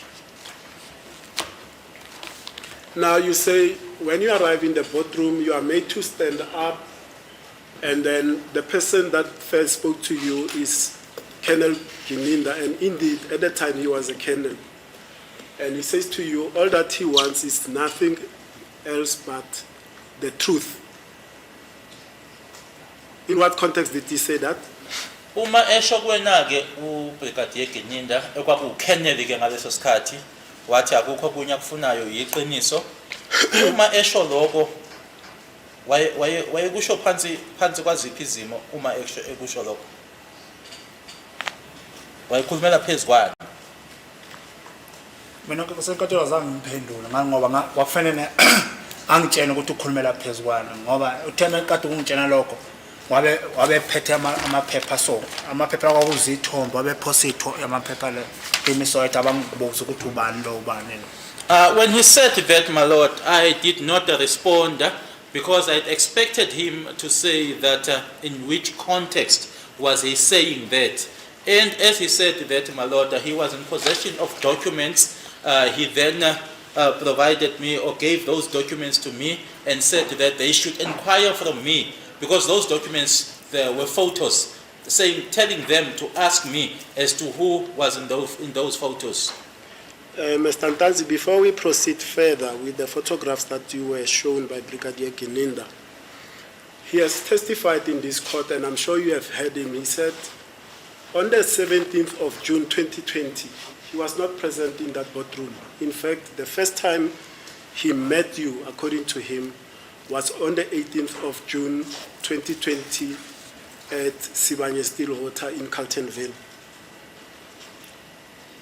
uBrigadier Gininda uthule ubufakazi ke la kule nkantolo ngicabanga ukuthi nawe ke wamuzwa ke ukuthi wayengekho yena ke lapho eboardroom ngalelo langa lelo wena ke ukhuluma ngalo washo nokuthi ke uqala kwakhe ukuhlangana nawe kwakunge-18 zika June 2020 eSibanye eCarltonville.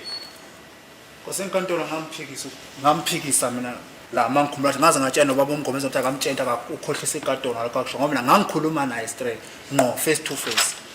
My lord, I disputed that. I even instructed or told Mr. Mgomezulu to put that to him, that I'm disputing that because I spoke to him.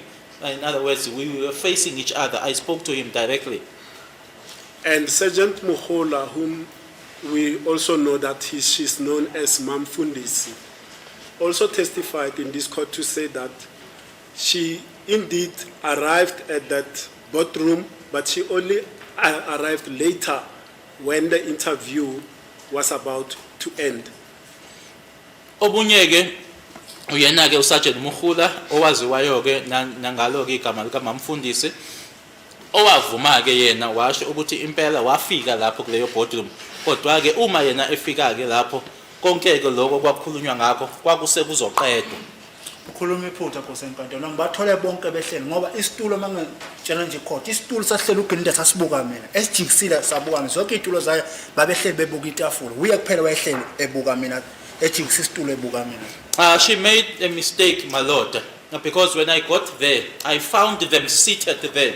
The only seat that was facing me was the one of Brigadier Gininda. The others were facing towards the table. And now your testimony is that Brigadier Gininda then throws papers on the table in front of you, and those papers contain pictures. We are sure ukuthi ke wasethatha ke iphepha noma amaphepha lawo ayiwaphethe uBrigadier Gininda waphonsa lapho ke etafuleni ukuthi kwakunezithombe ke lapho ezazikhona kulawo maphepha. Yes, my lord. And what did he say when he threw those papers that contain photos? What did he say to you? Yini ayisho uma ngabe ke esenikeza ngalawo maphepha lawo ke ayeneyithombe. Wangibuza Nkosi enkantolo ukuthi ubani lo ogqoke inkepisi. He inquired from me, my lord, as to who was that who was wearing a cap. Ngoba lapha kwakuyimoto mangikhumbula hla imoto angazi ibomvu unomuntu ongale ogqoke ikepesi engathi wayecofa ifone ebuka ifone wangibuza ukuthi ubani lo ngathi mina ngimazi wathi nguwe lo ngiyakutshena ngikubuza ngathi mina kusimina. Because, my lord, I think there was a vehicle red in color, if I'm not mistaken. And then on the other side of the vehicle, there was someone who was looking down, wearing a cap, pressing a phone. He then said to me, I am putting it to you, or I'm telling you that's you. I then said, no, that's not me. Mr. Ntanzi, wait there.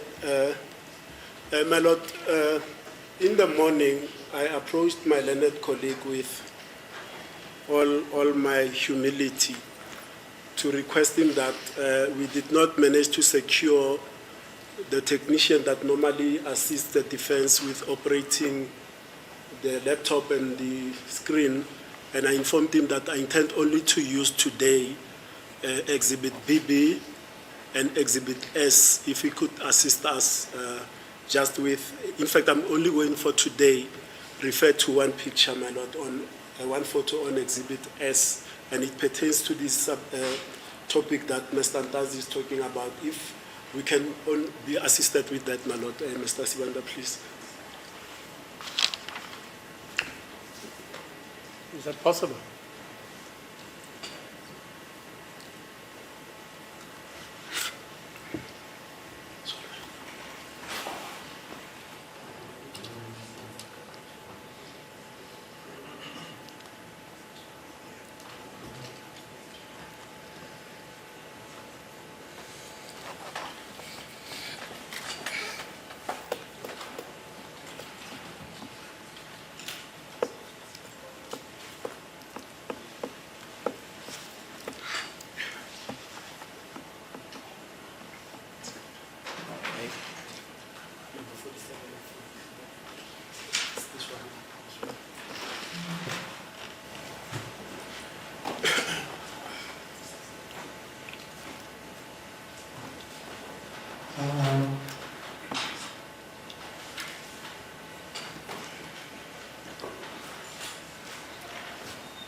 Thank you, Mr. Sibanda. I'm indebted to you, my good sir.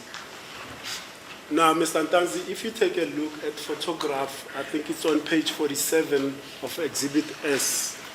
And by way of a brief background, Exhibit S forms part of the downloads by Sergeant Mabasa from the device of Mr. Mnubi.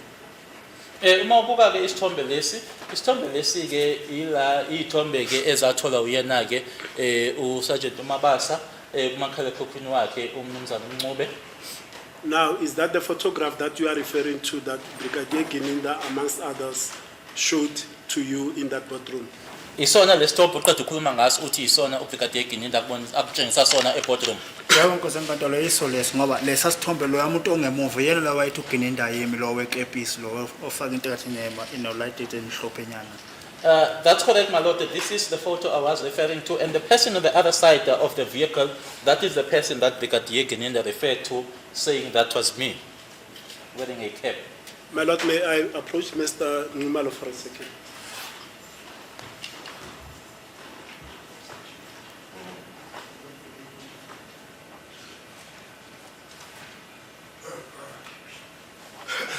Thank you, Madam Candidate. Now, Mr. Ntanzi, evidence was led regarding these photographs, and it was stated, and I've just consulted with Mr. Numalo, that The person depicted there with a cap, with bluish attire, is actually Mr. Mapisa. Ufakazi bethula ngalesi sithombe la phambi kwenkantolo ngiqeda ukukhuluma naye u-advocate uNqumalo manje uya naye ke uyaqinisekisa ke lokho ukuthi ke umuntu loyana ekhulunywa ngaye ongale ogqoke ikepisi leliyana ukuthi uyena umsolo wesine umnumzana Mapisa. Yebo Nkosi enkantolo ngibuzwile nami lokho sekukhunywa kwekhotho ukuthi uMaphisa kodwa noZungu uma engena la uZungu ungene akangananaza wathi untanzi lo kodwa emveni wesikhathi mase abamele sebetshena inkantolo basho ukuthi akusiwo untanzi lo uMaphisa uZungu namanga. Yes, my lord.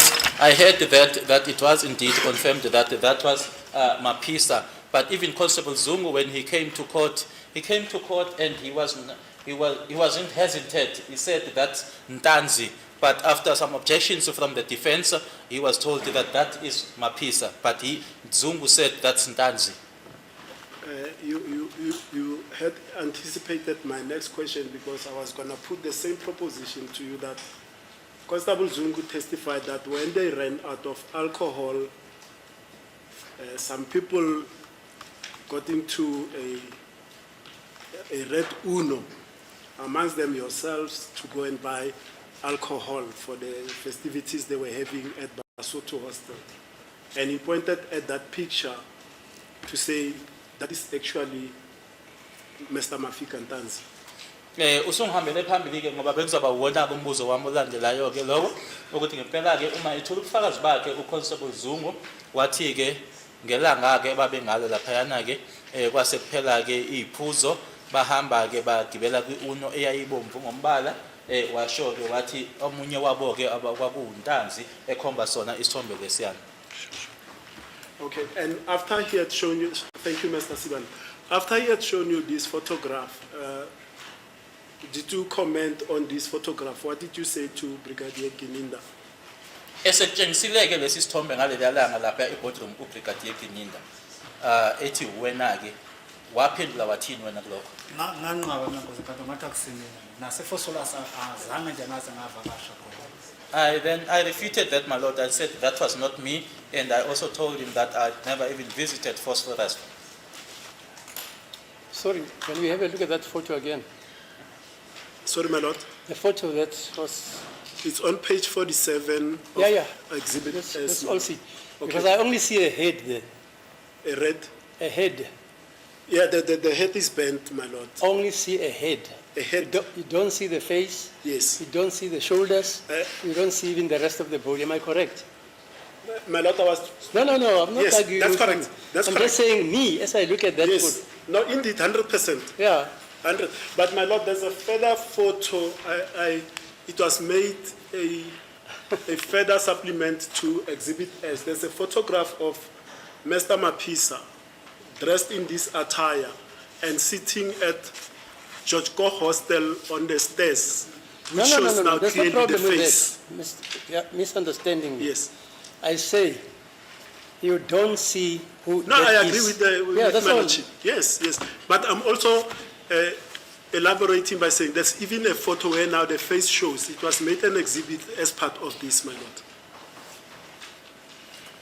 Thank you, my lord. Thank you, Mr. Ntanzi. Sorry? Oh, my lord, I've been reminded that it's time for the long adjournment. May this be an opportune moment for Okay, that, my fine. lord. Okay, that's the conversation. Okay, 2 o'clock.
Ntanzi ukuthi ngaphansi kwesifungo.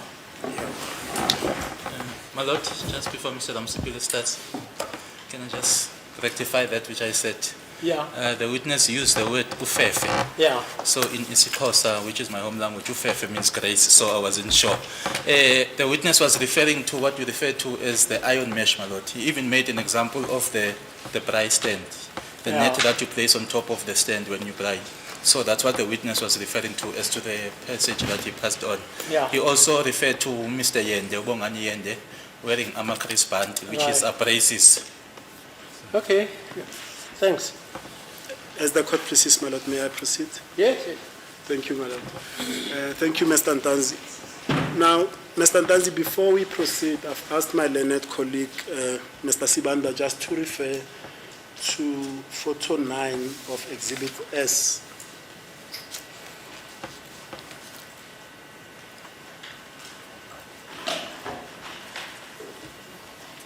Now, from that photo, it's much clearer than the one that we have on the actual Exhibit S here that's printed out. Firstly, the attire of the person that is on the right-hand side when you are facing, as I'm facing this side, is it similar to this attire that was worn by the person with a head bowed, wearing a cap on photo 47 that I showed you earlier? Ngike ngacela ke uzakwethu uMnumzana Sibanda ukuthi angisize ngalesithombe. Uma ngalendlela omengayo, uma ubuka kusandla sakho sakwesokudla. Lokhu ogqokwe lo muntu la ohlezi lapha yana, ingaba kuyafana nalo kuyagqokwe loya kulesa sithombe loya obuke phansi. kulowo kepisi Lo angeke kepisi yebo. Yes. ngisho ukuthi ikepisi lefana nalezi zinto ezimhlophe yiza zingaveli zokumunandesa sithombe esimnyama. I would say the cap as well as the white that is the witness is referring to that which is on the jacket, although they are not visible on the other photo. I would say that looks similar. And for completeness' sake, do you see the persons that are depicted on those on this photograph? Abantu abakulesithombe uyababona?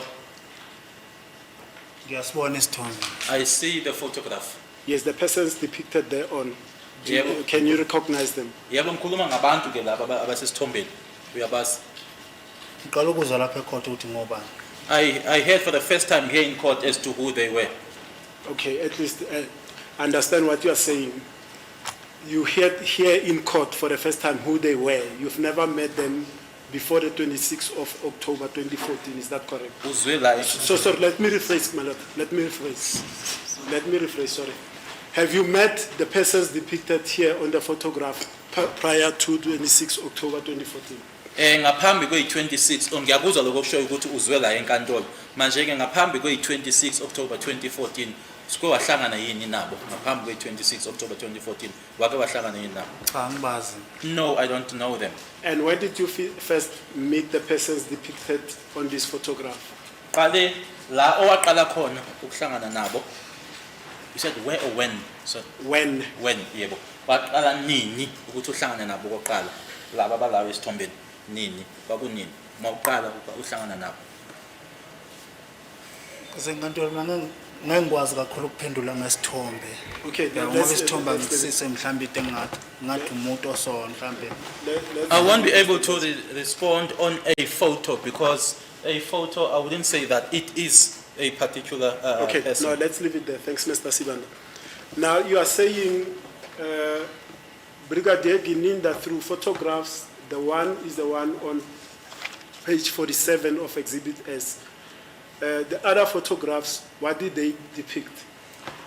Masibuyele emuva ke kuyithombe leziyana akutshengisa zona ke uBrigadier Gininda sikhulumile ngalesiya esinomoto ebomvu nomuntu obuke phansi noma obheke phansi. Yiziphi ezinye izithombe akukhombisa zona? Ezinye azange ivezwe lapha phambi kwacourt. The others were not shown here before court. Njengalezi nje engikhuluma ngazo lesamathathu nalesi umuntu wezinyo legolide akaze ivezwe. For an example, the one of the person with the tattoos as well as the person with the gold, those pictures were not shown here in court. And sorry, before we go there, I was made aware during the lunchtime that I said the photograph that was just shown now, page 9, was taken in in George Koch. In fact, I'm told that it was taken at Mazibuko hostel, so I need to make that correction. Kunento nje engifisa ukuthi ngilungiseke la ngaphambilini ngithe isithombe lesi esiqeda ukutshengiswa manje lana sabantu ababili mina bengithe esase kuse George Koch lapha yana kodwa ke bangilungisa ke inkathi ke siye kwi lunch ukuthi cha kwakusemazibuko hostel ngifisa nje ukuthi ngilungise lokho mina bengithe kuse George Koch. Yeah, let's proceed. So you've just said that the photograph depicting a person with a tattoo on the arm and a photograph depicting a person with a golden tooth was not shown here in court, but Brigadier Gininda showed you those photos in the boardroom, correct? Uqeda ukusho ke ukuthi le ithombe ezinye ithombe lesi somuntu ama-tattoo nalesi so alo nezinye legolide ayikaze itshengiswe noma ivezwe la enkantolo kodwa uBrigadier Gininda yena wakhombisa zona. Yebo ngasibona amazazi esefonini zona ifoni ngiyamhana ayithi zayiphuma efonini akuza kwathi umhana uye wakhipha ifoni. Yes, I saw them as Mukhana had produced the phone. They were from the phone. Wasukuma phela weza nefoni wangikhombisa ngaphinde ngasho ukuthi lo muntu mina ngimazi azange afake ithathu mina azange afake izinyo legolide. Then Mabena came to show me the photo. I then said, I don't know the person. I've never had a tattoo. I've never inserted a gold tooth. But when you were shown those photographs by Brigadier Gininda in the boardroom, were they on paper, on a phone, on what device were they in? Uma ukhonjiswa ithombe lezo uBrigadier Gininda lapha yana boardroom, ukhombisa zisephepheni, zisefonini, zazikuphi? Esefonini lesi somuntu amathathu. The one that is on the phone is the one of the person with the tattoo, Nalowo eveza izinyo legolide. as well as the one with the gold tooth. Lesi engifike lapho uzungu wathi na yimi kuso. Leso yiso sephepha. The one where Zungu came to court and said that was me. That is the one that was on the paper. And what exactly were you asked about the two photographs, the one with a person depicted with tattoos and the one depicted with a golden tooth? What were you asked? Yini kahle kahle le owayibuzwa ngalezi ezimbili ithombe. Lesi se tattoo nalesi sezinyo legolide. And now- Yini ka sorry. Proceed. Yini kahle abakubuza yona ngazo. And now I'm referring to in the boardroom now by Brigadier Gininda. Ngikhuluma ke manje lapha boardroom uyena uBrigadier Gininda lezi ezimbili kuphela. Nkosi enkantolo lapha boardroom uGininda maye ekhuluma nami ukhuluma njengomuntu mina engakhipha izinyo legolide lengangafaka igolide ngimtshele mina ukuthi azange ngilifake igolide athi lento lolu phenyo lwakho analo kusho ukuthi lungamanga ngithi mina yebo lungamanga mina azange ngifake igolide futhi azange ngastoka ithatho and okunye mina azange ngaboshwa ngiqala ukuboshiwe athi mina nenombolo yasejele i28 uthi anginayo inombolo yasejele. My Lord, according to how Gininda was talking to me in that boardroom, Gininda was saying that I had a gold tooth and I had removed it. And I then said that is not true. He then said, so which then means that my investigation is a lie. I then confirmed and said, yes, it is indeed a lie. He then said that I had a tattoo.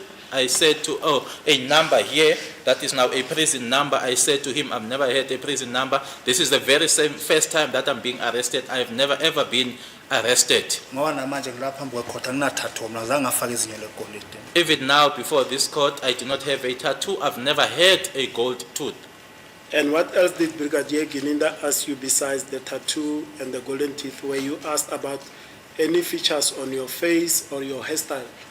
Yini ngaphandle kwalokho enyayibuza ukhona wakubuza mhlambe ngokuthi ke la ebusweni bakho noma mhlambe indlela inwele zakho ezingayo noma ogunda ngayo.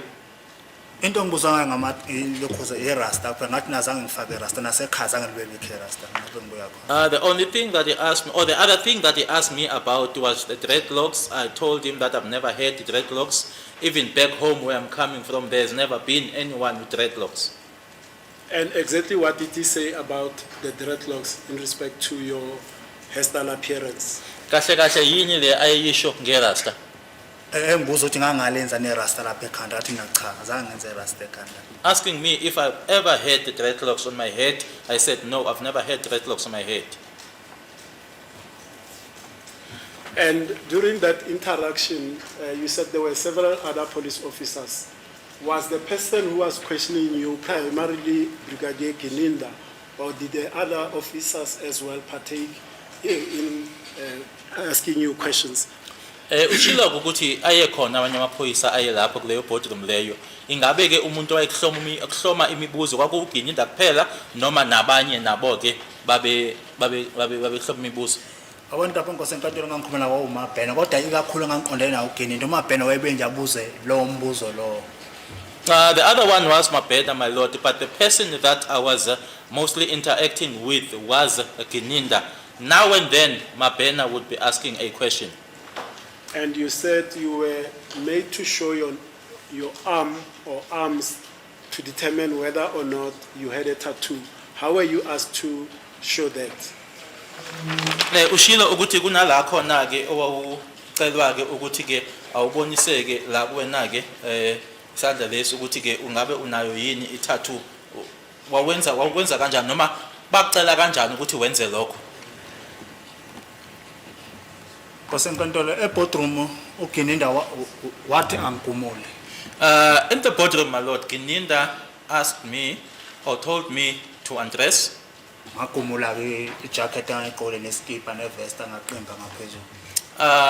I then removed the jacket that I was wearing, the t-shirt as well as the vest. Waseza kuMabhena ke wangibuka la bathatha ithombe kodwa akangithathe khona ithombe. Mabhena then came closer. He looked at me over here and then also took photos as he was asked to take photos Ithombe zakhona ethatha ngefoni. using a phone. Kwathiwa ngikhamise futhi athatha isithombe samazinyo. I was also instructed to open my mouth and then he took a photo of my teeth. And what transpired thereafter?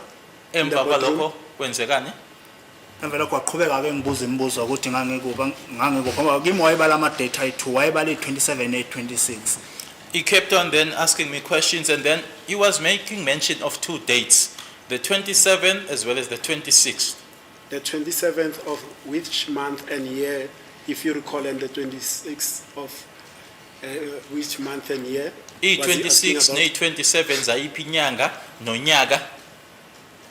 Wayekhuluma ngawo 2014 mangikhumbula 2014 October mangikhumbula kahle nje. If I remember well, he was referring to October 2014. In relation to the 26th of October 2014, what were you asked about specifically? Yini-ke owayibuzwa mayelana nazo i-26 zika-October? Kwasenkantolo wangibuza ukuthi nge27 nange26 ngangikuphi. Ngamtshela mina ngathi uma ukuthi ngangengekho emsebenzini ngisuke ngisekhaya. He asked me, my lord, with regards to the 27th and 26th as to where I was. I told him that if I am not at work, then I am home. Ngathi futhi uma uthi ke mhlambe ngilapha eGoli ngesikhathi esiningi ngamasoto ngibasengomeni. And I also told him that if I was around Gauteng, most of the time on weekends, I would be attending to the traditional dance Uma ukuthi akubona amalanga omsebenzi. if I am not on duty. Now, Sergeant Mohane has testified in this court and he stated that when asked about your whereabouts on the 26th of October 2014, you said that you were at work in Carltonville, but he says Western area in his evidence. Azange ngisebenze Western area nkosenkantolo. I've never worked in Western area, my lord. iWestern area ngenye indawo iCarltonville ngenye indawo. iWestern area zimayinza zakoXhufu lezi besetshenzwa lo ade lapha eboxini uMakhosoko zimayinza koWestern area. Mina ngisebenza imayinza yaseCarltonville ukuyale. Western area is a different place. Carltonville is a different place. Western area are the mines of places that you would call the Kloof, where Makosonke, who was here in court, worked. So Western area is that side. I work the other side, which is Carltonville. We just want to be noted that after counsel put it to the witness what the evidence of Sergeant Mohane is, without the question being interpreted, the witness answered spontaneously directly without the intervention of the interpreter. Mr. Ntazi, if I may ask you, sir, wait for Mr. Jonas to interpret to you, because I did not hear that. It completely eluded me. But wait for the interpreter so that the record is not confused. And lest you be declared an educated black man. Ngizocela ke mnumzana uNtanzi ukuthi ulindeke uma ngabe ngibuza umbuzo angikuzwanga ke lokho sengikuzwa manje kumshushisi mayekusho ukuthi ke uvele nje waphendula ke kungatolikwanga wayiphendulela ngiyacela ke ukuthi ulindeleke utolika akutolikele ngoba ke igcineni isuzo chazwa ke noma ushiwo ke nanje ngomuntu ke wesilisa omnyama ofundile noma oyile esikoleni. Now, you are saying Brigadier Gininda asked you about the whereabouts on the 26th of October 2014, and you say to him specifically, either I was at work, and by work, what do you mean? Do you mean you were actually on duty or at your hostel in the residence? Can you explain that? Uyasho ke ukuthi ke uma ikubuza ngalo ilanga lela langa 26 October 2014 uBrigadier Gininda wamphendula ke wena ukuthi kuba ukuthi uma ungekho emsebenzini usekhaya yakhe noma usendlini uma uthi emsebenzini usho ke ukuthi ke ngalelo langa lelo mhlambe ulapha la uhlala khona noma ulapha la osebenza khona angazi noma uyangizwa na.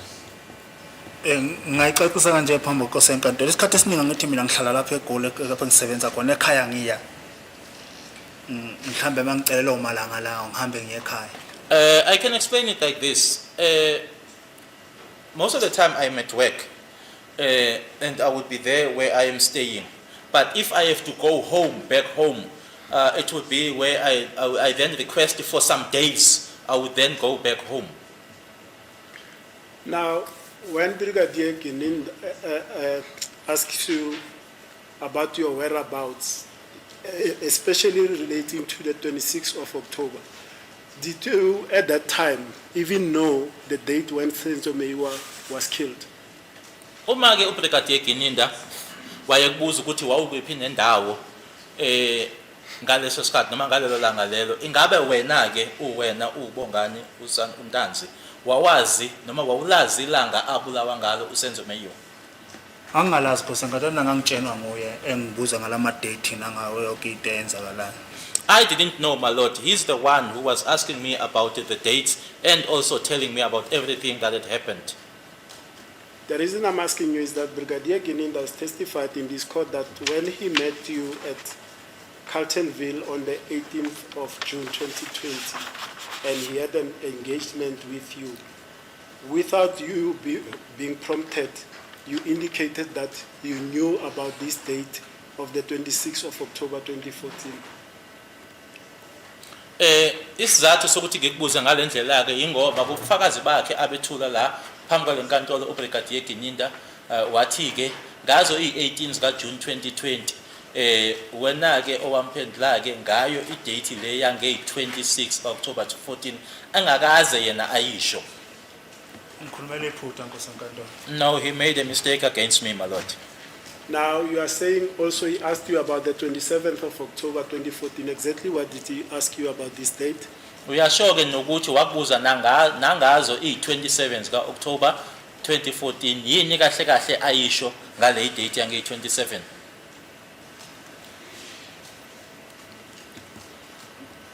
Nkosenkantolo ubaba uGininda wangibuza ukuthi mina ngangikuphi ngelanga la nge27 la nge26.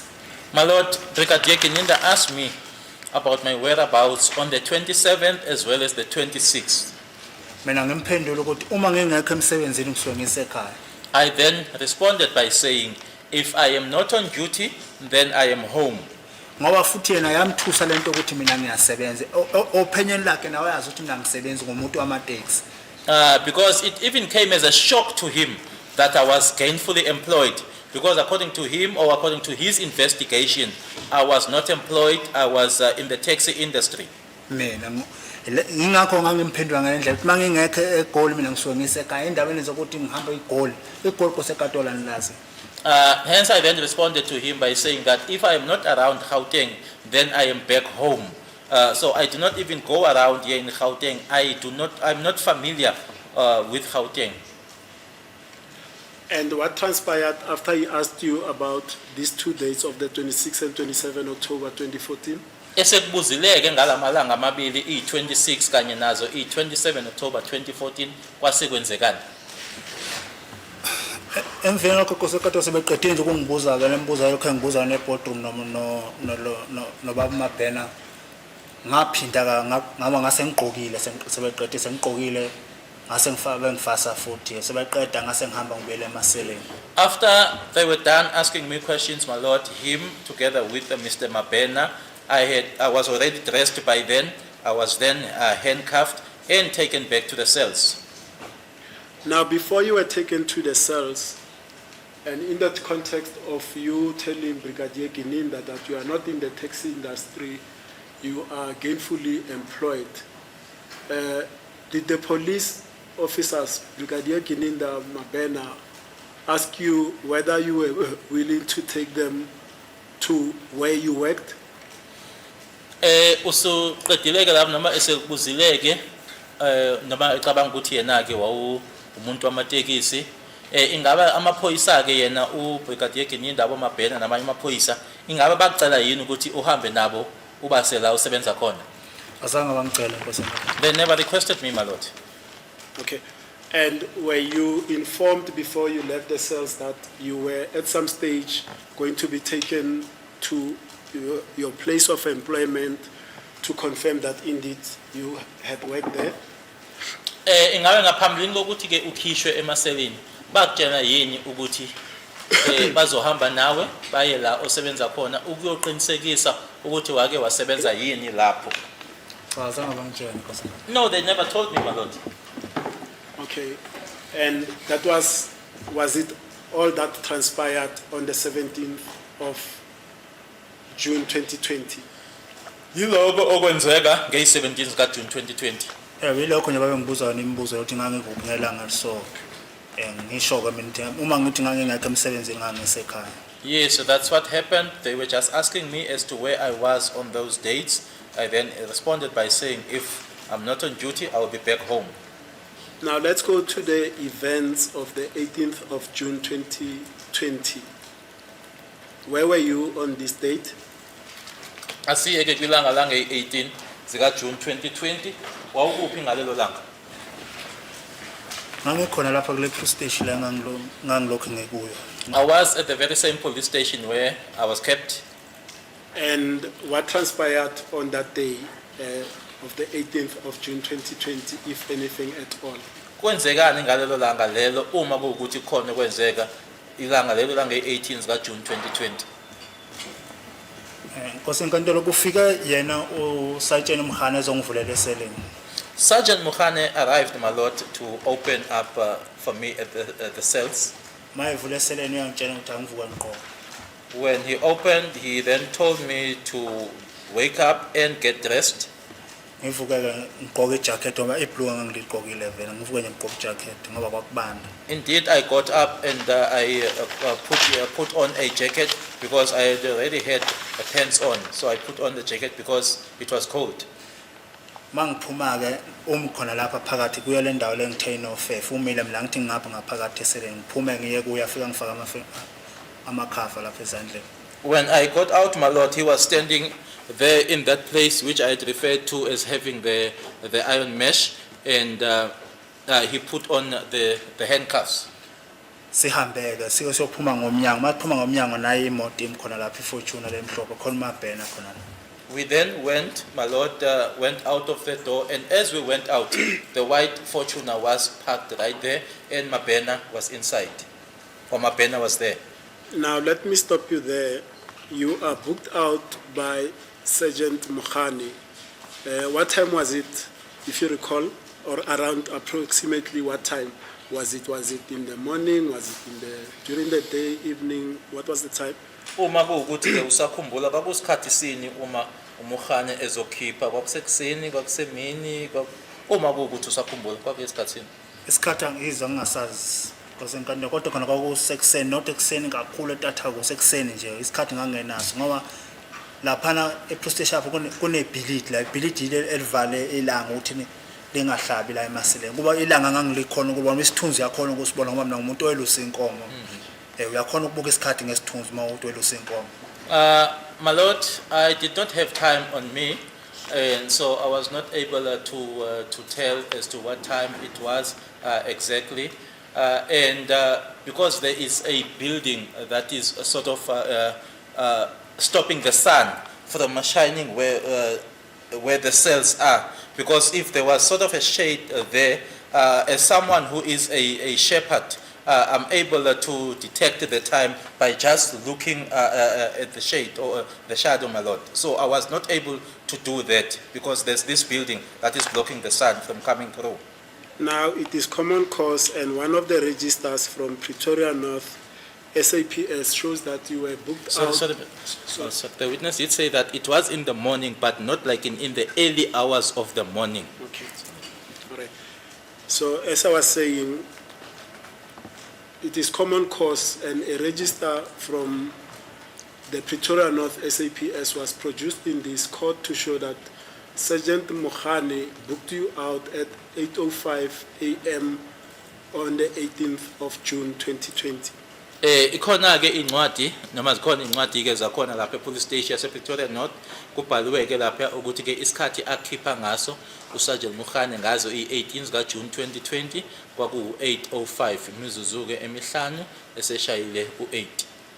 Angeke ngiphikisane naso Nkosi ngoba yena wayephethe watch futhi yena wayebhala. I would not dispute that, my Lord, because he's the one who had a watch and he's the one who was writing. Did Sergeant Mohane explain to you where were you being taken as he booked you out from the cells? Ingabe wakutshela yini uSergeant Mohane ukuthi nanjengoba wayikhipha ke emaselini ukuthi waye kusaphi? Cha akazange ngitshene. No, he never informed me. And you stated that outside waiting at the Toyota Fortuner was Sergeant Mabena. What then happened? Ushilo ukuthi nathi manje uphuma ifortune omhlophe yayikhona lapho kunamabhena lapho kwase kwenzekani ke? Ngangena emotweni umhana ngithi waphinde wangena ngalomnyango lo ongenayo ngingazi noma waya kuphi na ngoba mhlamba wayobeka ukhiya ngoba ngangivulelwa ngoya ngithi ngokhiwa lapha. Sergeant Mohane used the very same entrance again and went into that entrance. I'm not sure where he was going. Maybe he was taking the key away because he's the one that opened up for me. And what happened thereafter? Kwase kwenzekani? Wabuya ke wangena uma nguye wayedrive imoto wangena imoto wayihlehlisa ke esiphume hamba. He came back, got into the vehicle because he was the driver of the vehicle. He reversed and then thereafter the car left. And the car leaves. Do you know where you were headed? Ingabe uyazi noma wawazi yini uma imoto isiphume hamba ukuthi nani yakuphi? Kambe Nkosi ngikade imoto ngangayazi. Ngabona nje sengibona ngendlela le yayihamba ngayo ukuthi iyanga ngalapho ngangisebenzela ngakhona. Mayizojika lapho kwaba kunama flag khona eKaizer Chiefs mayizobamba lo mgwaqo lo yale esihluka ngawo vele mase Cartonville basikile itekisi. I didn't know, my Lord, but as the car was traveling, that is when I then noticed or realized that the car was traveling towards my workplace. There's a certain road or a certain route where you see with the Kaizer Chiefs flags, and that's the route that we normally use going to Carltonville when we taking taxis or using taxis. And did you at some stage arrive at a particular destination? Ingabe ke kulolo hambo legcineni kunala enafika khona. Ngoba yaqala ngithi yaqala imoto yama kunama garage ayi2 masuka nje mawuya le Cartonville enye ngapha enye ngalo komgwaqo la eSosolo. The car stopped. There are two garages as you go towards Carltonville. The one is on the other side and the one on the other. It's a Sasol. Masifika la magarage wehla umabhena wamaphandle ekhuluma nefone umhane ekhuluma nalo wayemthelela ilophuzi. Ngamthela diesel noma ipetrol angiyazi ukuthi imoto yabe ihamba ngani. Wakhuluma efonini uMabhena ne? Mabhena ekhuluma nefone Okay. nje. Then Mabhena was on his phone and then Mohane was talking to the attendant. Okay.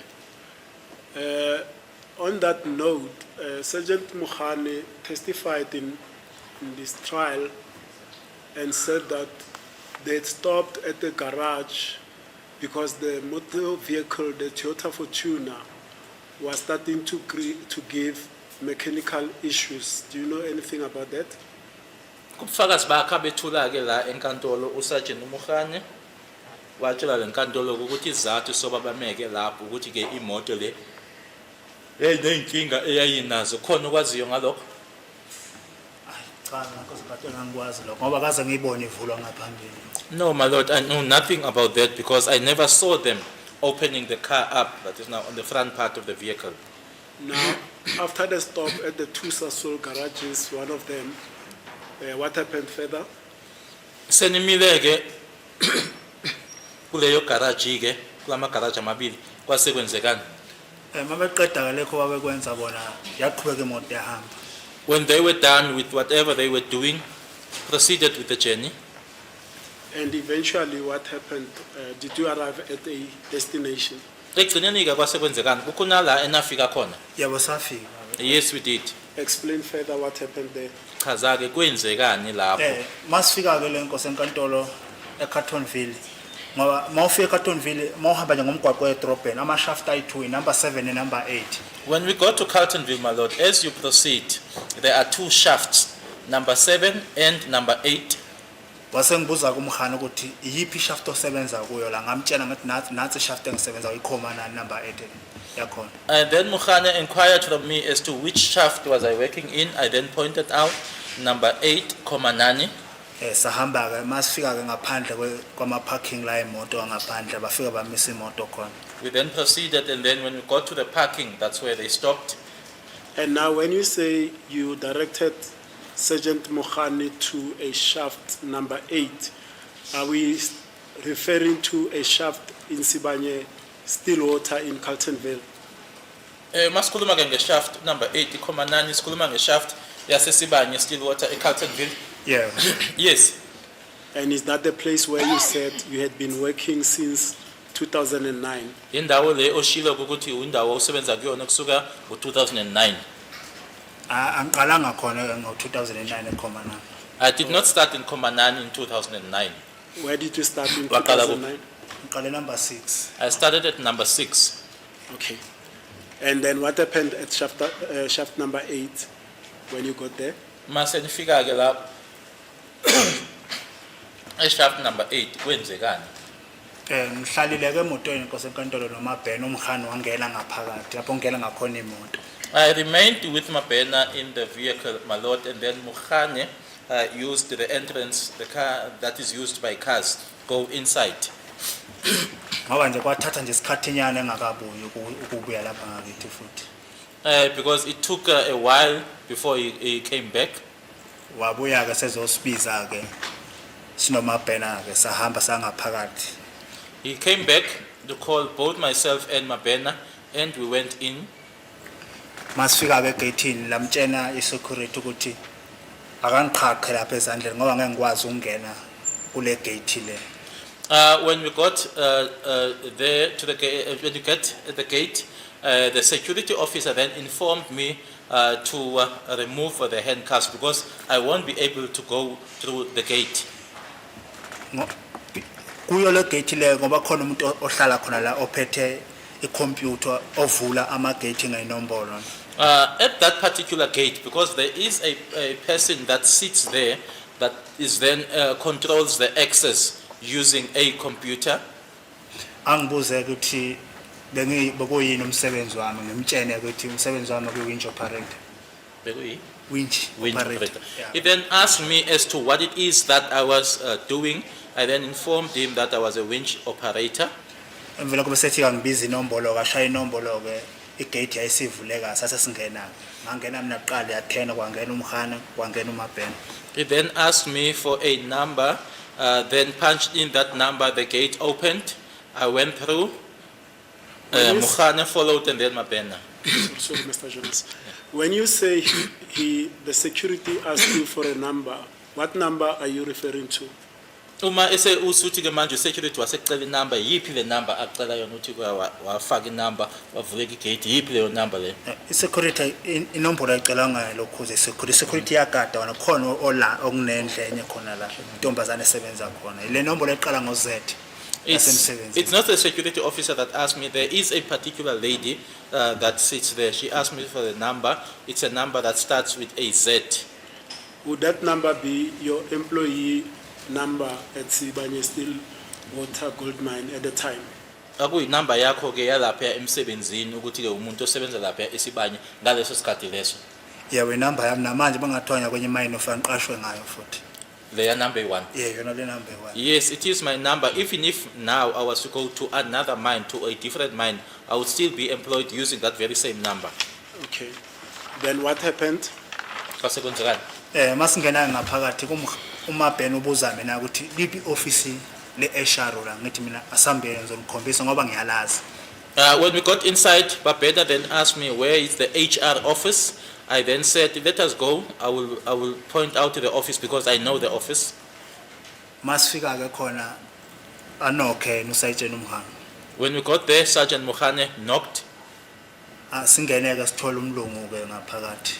We got in and then we found a white gentleman inside. Umabheni akabuze mina athi nguyeni lona ngithi mina ayi yili office kodwa umlungu lo akuseyena lo ngangimazi. Mabena then asked, is this the person? I said, the office. It is the office, but the person or the white person, it's not the one that I know. Okay, then what happened? Bese ke bekhuluma ke naye umlungu usayitshena imkhana akhulume naye ke. Abese kumlungu ke bese buya kimi ke engibuze ngefana kalo. Amagama ami nenombolo yona le clocking le eqala ngo Z 784. They spoke amongst each other. That is now Mukhane and the white gentleman. The gentleman then came to me in not like in a proper language which is referred to as Fanagalo, asking for my clock number. Okay, and then what happened after that white person asks you for your clock number and your details? Kwase kwenzekani emva kwalokho? Emveni ngalokho kumlungu ke mase eqeda ukumbuza inombolo acofe ke computer yakhe ke kuphuma amaphepha ke awalanda umlungu amaphepha bomshini ukhona khona lapha eofficeini lapho amaphepha nje wathatha eduzana awabeke ke nomkhani bawabuke ke nomabheni. He then punched in the details that I gave him, and then the printing machine is not far. Then fetched the papers from the printing machine, and then he put them down, and then they looked through the documents together with the likes of Mukhane. Now, whilst you are in that office and Sergeant Mukhane is talking to this white person, did you overhear and understand what they were talking about? Use lapho ke kulelo office lelo ke kukhulunywa lapho ke ibona Mukhane bekhuluma naye ke umlungu lona ngabe wabuzwa yini lokho ababekusho noma bekhuluma ngako? I couldn't understand because all I could hear was just October, but not knowing as to what it is they were talking about. And having had that discussion around those documents that were printed out, what then transpired? Usukuzwile ke lokho sekukhishwa amaphepha ke kwase kwenza amaphepha esekhishwe ke kwase kwenzekani? Amaphepha bawathatha ke sasukuma sahamba futhi.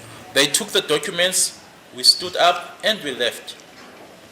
Proceed, where did you go? Masifika futhi egate waphinda usizwa ngambizela inombolo waphinda washaya inombolo wenza out saphuma. When we got to the gate, the lady again asked for the number, punched in the number, the gate opened and we left. And what transpired thereafter? Kwenzekani? Masifika ke wasengikhafana sesiphumelela kule gate wasephinde ngibuyisela ama handcuffs asisiya ke emotweni. Once we were out, we then put back the handcuffs and then we proceeded to the vehicle.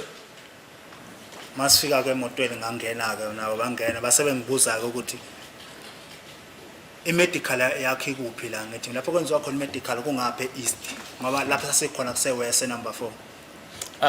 When we got to the vehicle, they asked me about my medical. I then said it is at the east because where we were, it was at the west number 4. And when you say they asked you about your medical, do you mean to say they asked you about your medical records at the mine? Uma usho ke uthi bakubuza ngemedical yakho ngabe bekubuza ngokuthi ke mhlambe ke ngemininingwane yakho yoku uma ngabe uye emtholampilo khona lapho emine.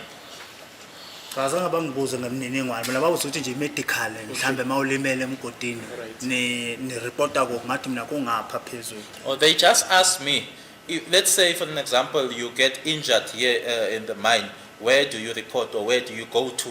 I then pointed to them upwards. And then what happened after they asked you about your medicals? Kwenzekani? Sihambile ke saye safika khona. We then went and got there. Masifika khona bafika bamisa imoto ngaphandle. Upon arrival there, they stopped the vehicle outside. Ngaphuma emotweni mabhena wangivulela phinda wangiqhaqha. Got out of the vehicle. Mabena opened for me and also took out the handcuffs. Sangena ke sahamba sakhona. We went in there. Masifika ke reception yakhona babuza usisi lo uMabhena ethi basacela ukubona umphathi wala eje wakhona khona lapho. When we got there, they then asked the lady there that they would like to see the person in charge there at the hospital. And what transpired? Ubakhombisile ke khona. She pointed out the person to them. Bakhuluma ngoba ngangekho phakathi ngangimi nje phandle emnyango kwangena umhani wakhuluma naye wakhuluma naye waphuma lo mlungu usabela naye ngale reception. They then spoke there. I was not inside, I was just standing outside. Mukhane spoke to the gentleman, the white gentleman. They then came out and then we went back to the reception. And what happened?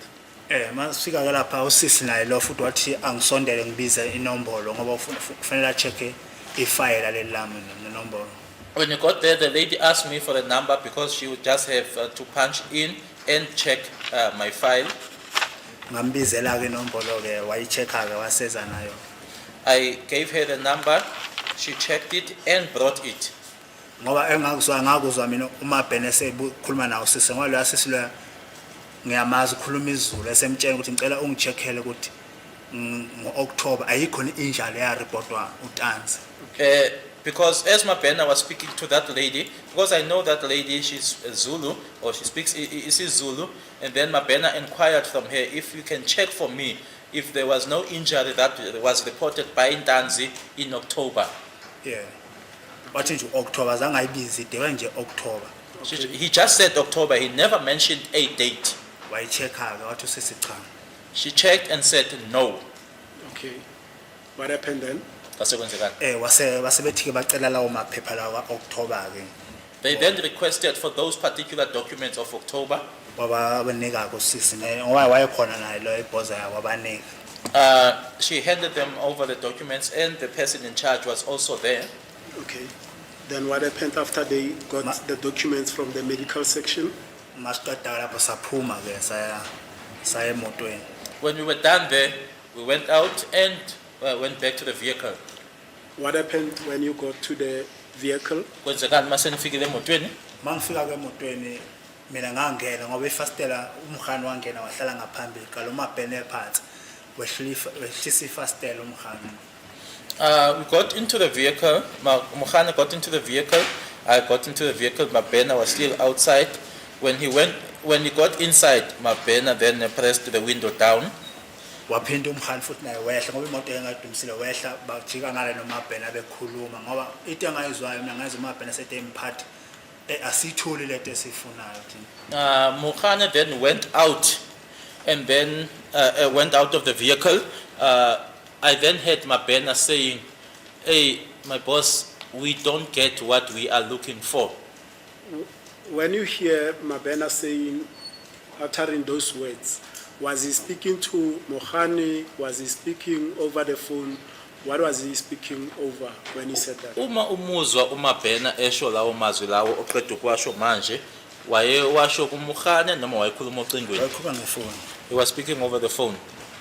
What happened after that call by that officer? Kwenzekani ke emva kwalokho? Sihlalile isikhathi eside lapha. We spent quite some time there. Isikhathi nje sahlala phela makugringa ifoni bayaphuma bakhuluma nefoni. when the phone, we spent quite some time, and when the phone would ring, they would then get out and then answer the phone. And what eventually transpired was you were waiting for quite some time at Sibanye Stillwater. Nisalindileke lapho ekugcineni kwase kwagcina sekwenzekani-ke nise lapho-ke eSibanye. Emveni ngalokho-ke ngosenkantolo wagcina sekufika imoto emhlophe yena umamfundisi nobaba uGininda.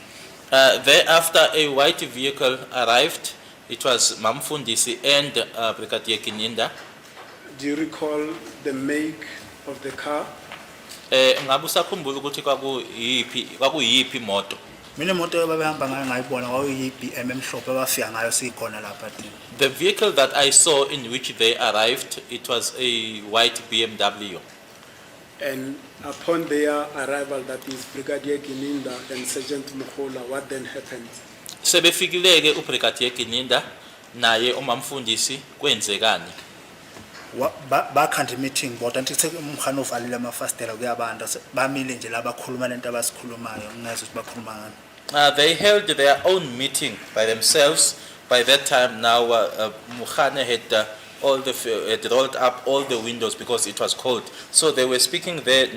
I could not hear what they were saying or what they were talking about. Then what happened? Mabekhuluma ke lapho uGininda waseza ke vula umnyango lokwakuhleli khona mina. After they had spoken, Gininda then approached and opened the door where I was seated. And what Waphinde ke wasengibuza ukuthi namanje angifuni ukumtshela iqiniso na namanje angakhumbuli kahle yonke into na leyo ngibuza zona eboardroom. He again then asked me that am I still not willing to tell the truth? Am I still not able to recall or remember the things that he was asking me about in the boardroom?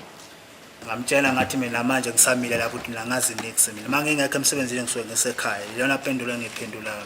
I said to him, I still remain with what I said, that I know nothing. If I am not on duty, then I am home. Lesi sikhathi ke sefunda lamaphepha ke lokho ebhize ebuka lamaphepha waphinde yena uGininda wabuyela ngaphakathi esibhedlela. At that time he was now looking at the documents, and thereafter Gininda went inside to the hospital. Okay, then what happened? Mayebuya ke esibhedlela waphinde wabuya weza ke futhi la emotweni. When he came back from the hospital, he came to me at where I was at the vehicle. Kulesi sikhathi ke sengikhombisa lesi sithombe lesi bebesebeziveze lapha ecourt. That's when he pointed out, or he showed me the photo, the one that was shown here in court. Which It's photo Tombe. are we See, so- then referring to? Is that the photo on page 47 of Exhibit S, or is that a different photo now? Hayi lesathi ngiziveze manje la ku TV esinye somuntu nje. Not the one that was shown here now, but another photo of someone. Can you describe that photo if you could recall what photo was Isigqoko it? somuntu isithombe somuntu ofakele iloko isigqoko lapha ekhanda angana makuvela ama rasta angazi uma yimi ngabonanga kahle la. It was a picture or a photo of someone that was wearing something, according to how the witness is pointing, looks like referring to a hoodie, but I don't know whether it was me who was not able to see properly. I think there were some dreadlocks protruding here, Netshebe ke nalento lela isithombe sakhona angikhombisa sona. as well as some beard and some mustache here. That is the picture that he pointed out to me. Ngamtshela futhi ukuthi sesithombe akusisona isanga. Ngamtshela futhi nayizolo ngikhombisa isithombe eboardroom ngikhombisa isithombe noThimi lo ngiyakutshela ukuthi akusimina. I told him that this is not my picture, and told him that even yesterday in the boardroom you showed me a photo saying it is me, and I told you that was not me. Mr. Stanzi, let me hold your thought there. I've just asked the good doctor here to assist us in beaming Exhibit BB, I believe it is. Then we'll take it from there.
My Lord, I do apologize for the slightest delay.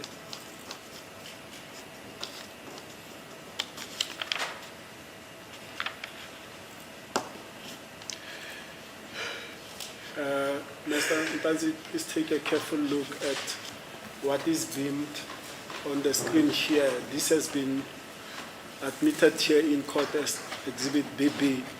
Ngicela ubukisiseke lokhu oku lesithombe lesi. Now, you said Brigadier Gininda then confronted you with a particular photograph. Is that photograph present here, shown here on the screen? Uthi ke uBrigadier Gininda kunalesithombe akhombisa sona ke ngabe lesithombe lesoqeda ukukhuluma ngaso manje sikhona la. Yabo yiso lesi.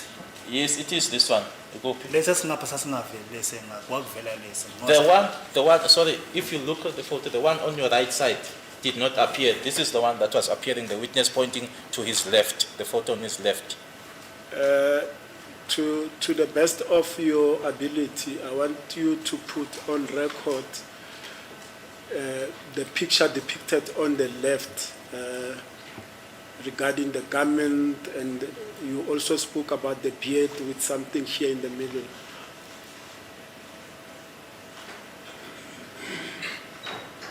And you also spoke about something that you say you may have been mistaken, but it looked like dreadlocks as well.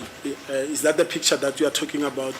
Ngicela ke manje ukwazi ke ukusho ke lokho kubonayo kulesi sithombe ukhulumile ke ngetshebe wakhuluma nangako lokho okula naloku okuvela lana ke ukhuluma ngawo amarasta ke isona lesithombe ubusisha. Yabo yiso lesi sithombe bengisesho ukuthi ngabe. Yes, this is the photo I was referring to. And when Brigadier Gininda showed you this photo, what exactly did he say to you about it?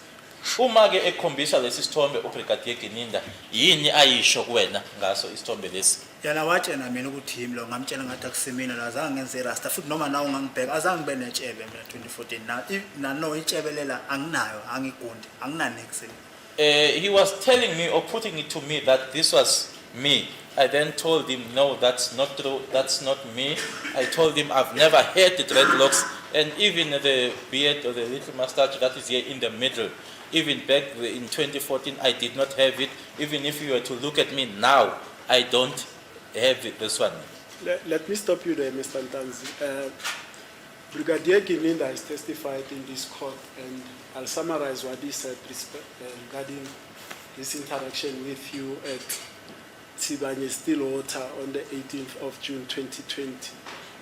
He said the following: once he approached you, whilst you were in a car, he asked the police officers that he was with, meaning Sergeant Mukhani Mabena Mukhola, to excuse him so that he can have a talk with you in privacy. Did that happen? Ngizokwenza nje isifinyezo ke saloko okushiwa uyena ke uBrigadier Gininda ngathi ela enkantolo ethula ubufakazi bakhe. Uthi ngaleli langa la nge-18 zika June 2020 wacela ke amaphoyisa lawo ayendawonye nawo uMukhula, uMukhane noMabhena ukuthi bake nje bamdedeleke ukuthi kena ke asale ekhuluma nawe. Ingabe kwenzeka ngaleyo ndlela? Cha Nkosi enkantolo. No, my lord. He testified that before he spoke to you on that day, he then proceeded to warn you of your constitutional rights. Remember, this morning, throughout the day, we've been talking about the constitutional rights. Did Brigadier Gininda warn you of your constitutional rights before he spoke to you? Washo ke ukuthi ngaphambilini kokuthi akhulume nawe wasexwayisa ke ngamalungelo akho ngokomthetho sisekelo. Uzokhumbula ke ekseni namhlanje ke besikhuluma ngawo ke amalungelo lawo. Ingabe wakwexwayisa yini ngamalungelo uBrigadier Gininda? Nkosi enkantolo azange babuGininda ngitshela ngamalungelo ngoba ithi ayifika ke mnjani ngitshela ukuthi namanje angifuna ukumtshela iqiniso manje. My lord, Brigadier Gininda never told me about my rights. What he said to me is that he said to me, are you still not willing to tell the truth? Ngoba ngisho usawubona azange athi kimi sawubona. Because he never even greeted me. Brigadier Gininda, when you are talking about that set, before he even spoke to you, he introduced himself to you, and to show that he was the person that he said he was, he produced this police identification card to you. ubrigadier Gininda ushilo-ke la enkantolo ukuthi-ke wase eyichaza-ke noma ezisho-ke ukuthi ubani nokwenza isiqinisekiso-ke sokuthi ngempela wayelo muntu yena-ke ayesho ukuthi uyena wakhipha-ke ikhadi lakhe. Azange yenzeke Nkosi enkantolo ukhuluma iphutha. That never happened, my lord. What he was saying was a mistake. Brigadier Gininda further testified that before he even showed you this identity kit, the composite that is depicted on the left, he told you that he's got information to believe that you are a person of interest in the killing of Senzo Meyiwa. Did he tell you that? Ubrigadier Gininda ethula ubufakazi bakhe-ke uthi-ke nangaphambilini kokuthi njena asivezeke isithombe lesi noma akhombiseke isithombe lesi wakutshela-ke ukuthi-ke umuntu-ke obhekiwe-ke noma-ke umuntu abambhekile-ke kulona icala likaSenzo Meyiwa. Umuntu lona noma Wena. Akusho ukuthi wena ukuthi banabantu-ke abababhekile-ke mayelana necala leli kaSenzo Meyiwa ukuthi womunye walabo bantu labo-ke ababe babhekile ngalo icala lokubulawa kwakhe uSenzo Meyiwa. cha Nkosi enkantolo azange akukhuluma ke mloko. No, my lord, he never said that to me. And now he says, when he confronted you about this photograph, you then told him indeed that it's a case of mistaken identity. That is to say, it is not you. Did you say that to Brigadier Gininda? Uthi-ke noma wathi-ke kubufakazi bakhe abethula la enkantolo wathi uma yena-ke ekhombisa sona-ke isithombe lesi wathi wena uma uphendula wathi cha iphutha le ukuthi nje kwenziwe iphutha ngokuthi athi wena ungabe wakusho lokho kuyena wena. Nkosi enkantolo ngamtshela manje ngikhombisa isithombe ngathi hayi akusimina angizange ngibe nerasta ekhanda oqala. I told him, my lord, when he showed me this photo that this is not me. I told him that I've never had dreadlocks. Okwesibili azange aze ngagunda itshebe mina ngaba netshebe le nalela uswayini. And secondly, I told him, my lord, that I've never shaved, my beard was never shaven like in the one that is here in the middle, my lord. Namanje phambi kwenkantolo nginayo uswayini. Even now, as I am standing in front of the court, my lord, I do not have, that is now the beard that is in the middle of the chin. And importantly, Brigadier Gininda testified that on the 18th of June 2020, that was for the first time he encountered you since your arrest on the 16th of June 2020. Kubufakazi bakhe-ke uBrigadier Gininda watshela le nkantolo-ke ukuthi kwakuyihlandla lokuqala ehlangana nawe ngazo i-18 leziyana emuva kokuthi wena waboshwa ngeyi-16 zikaJune 2020. Akakhuluma iqiniso Nkosi enkantolo ukhuluma iphutha. He was not telling the truth, my lord. He was making a mistake. Now, Brigadier Gininda testified further that after this interaction with you, you having said it's a case of mistaken identity and whatever interaction you had with him, he left the car that both of you were in privacy. uBrigadier Gininda qhubeka-ke ethula ubufakazi bakhe uthi usushilo-ke wena kuyena ukuthi cha iphutha ukuthi-ke kuthiwe yimi lona uthi-ke wase ehamba-ke kwimoto leyo le enanikhulumela kuyona nina nobabili ngamanye amagama wakushiya-ke yena wena lapho wase esuka yena lapho ehamba. Ngabe iphutha ngoba babura msipile ama parking emoto ngethemba nawo nemoto ama parking emoto amakanje. Uma reverse na ngemoto be reverse le ifortune la yena ungena la bami khona la phakathi nemoto zethu. Ukuthi wahamba wangishiya waya kupha ngazi ke. That is a mistake. Even you yourself, you do have a vehicle, Mr. Ramusipile. Parkings are like are parallel to each other. The one vehicle would stop here and the other vehicle would stop here, and they were in between the vehicles. As to him having left me to go where, I don't know. He says, Brigadier Gininda, as he was leaving, you then indicated to one of the officers that were there, he did not mention specifically which one, that they must call him, Brigadier Gininda, back because you now wanted to talk.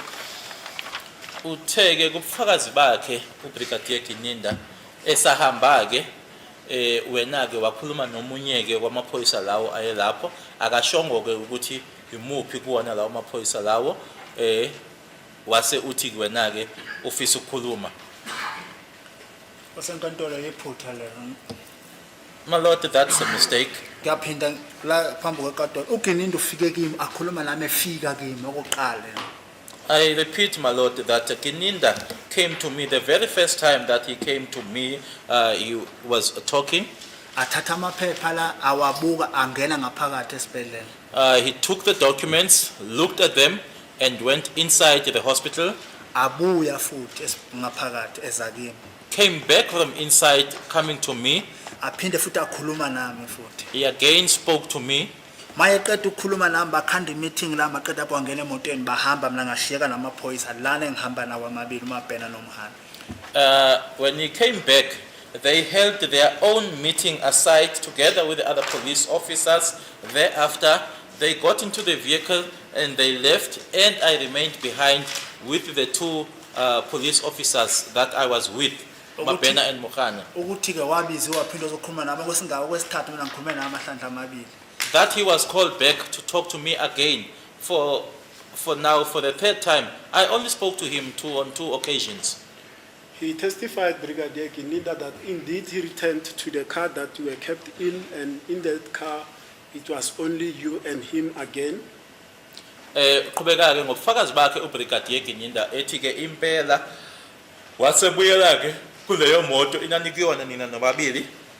Cha Nkosi enkantolo. No, my lord.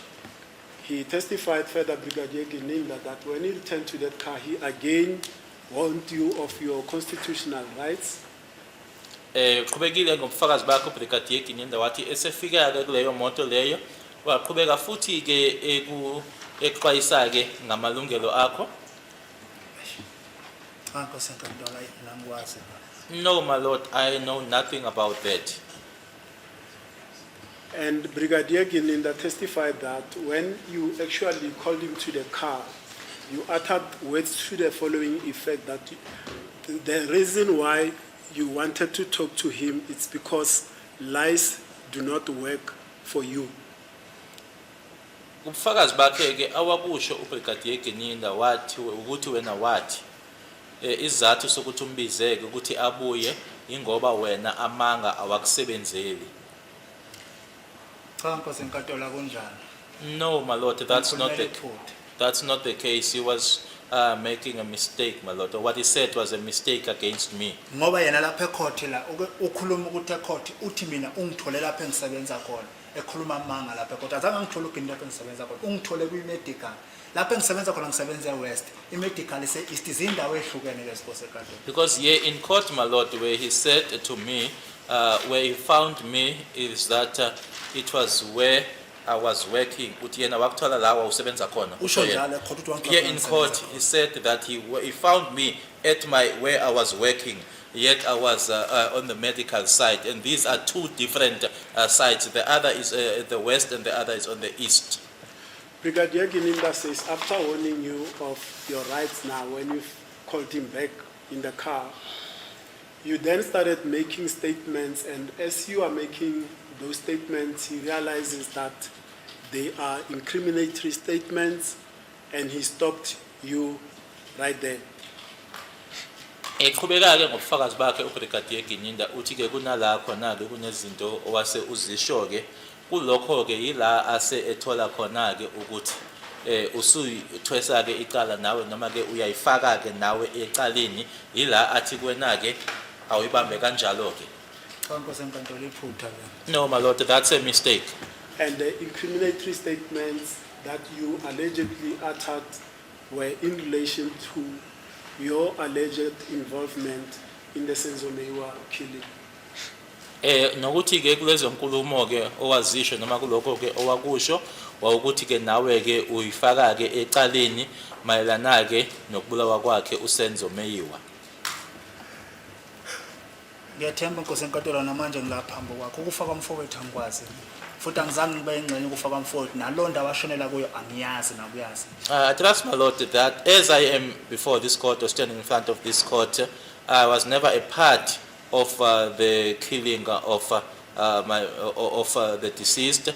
Even the place where he died, I don't know it. Sorry, for my curiosity.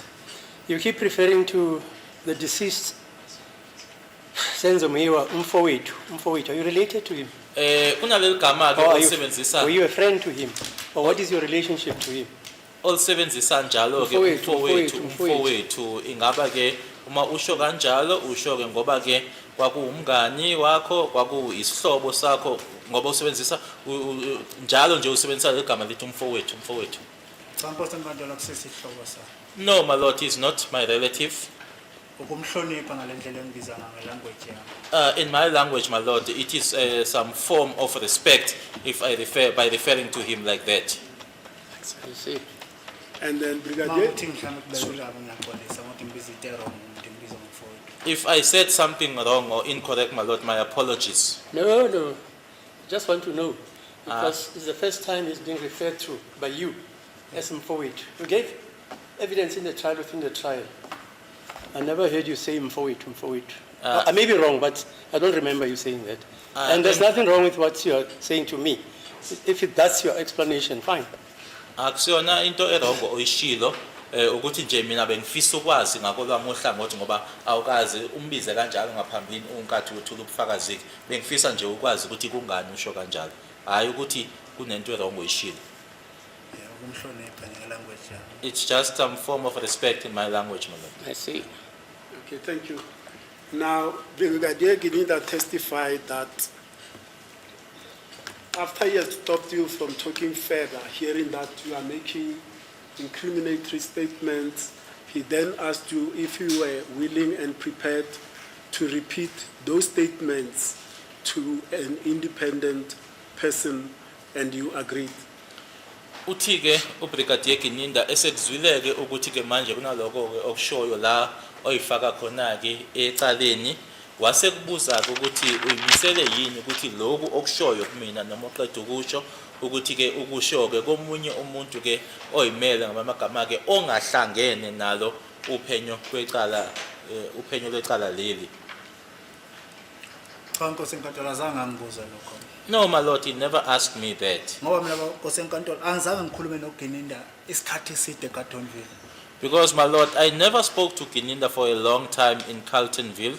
Ngoba nje ufike lapha ke eza kimi emotweni afunda lamaphepha ngena ngaphakathi esibhedlela mayebuya esibhedlela same time uphinde ukhuluma nami na ungena emotweni bayahamba noma mfundisi. Because he came to me, my lord, spoke to me, looked at the documents, went inside the hospital, he came back, spoke to me again, and then him and Mamfundisi left.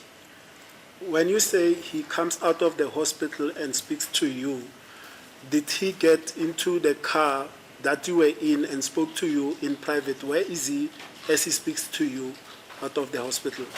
Uma uthike wabuya esibhedlela noma waphuma esibhedlela wabuya wazokhuluma nawe futhi esephumile esibhedlela ingaba umeza kuwe wafika wangena emotweni lo owuhlezi kuyona noma wayekuphi nendawo uma ekhuluma nawe?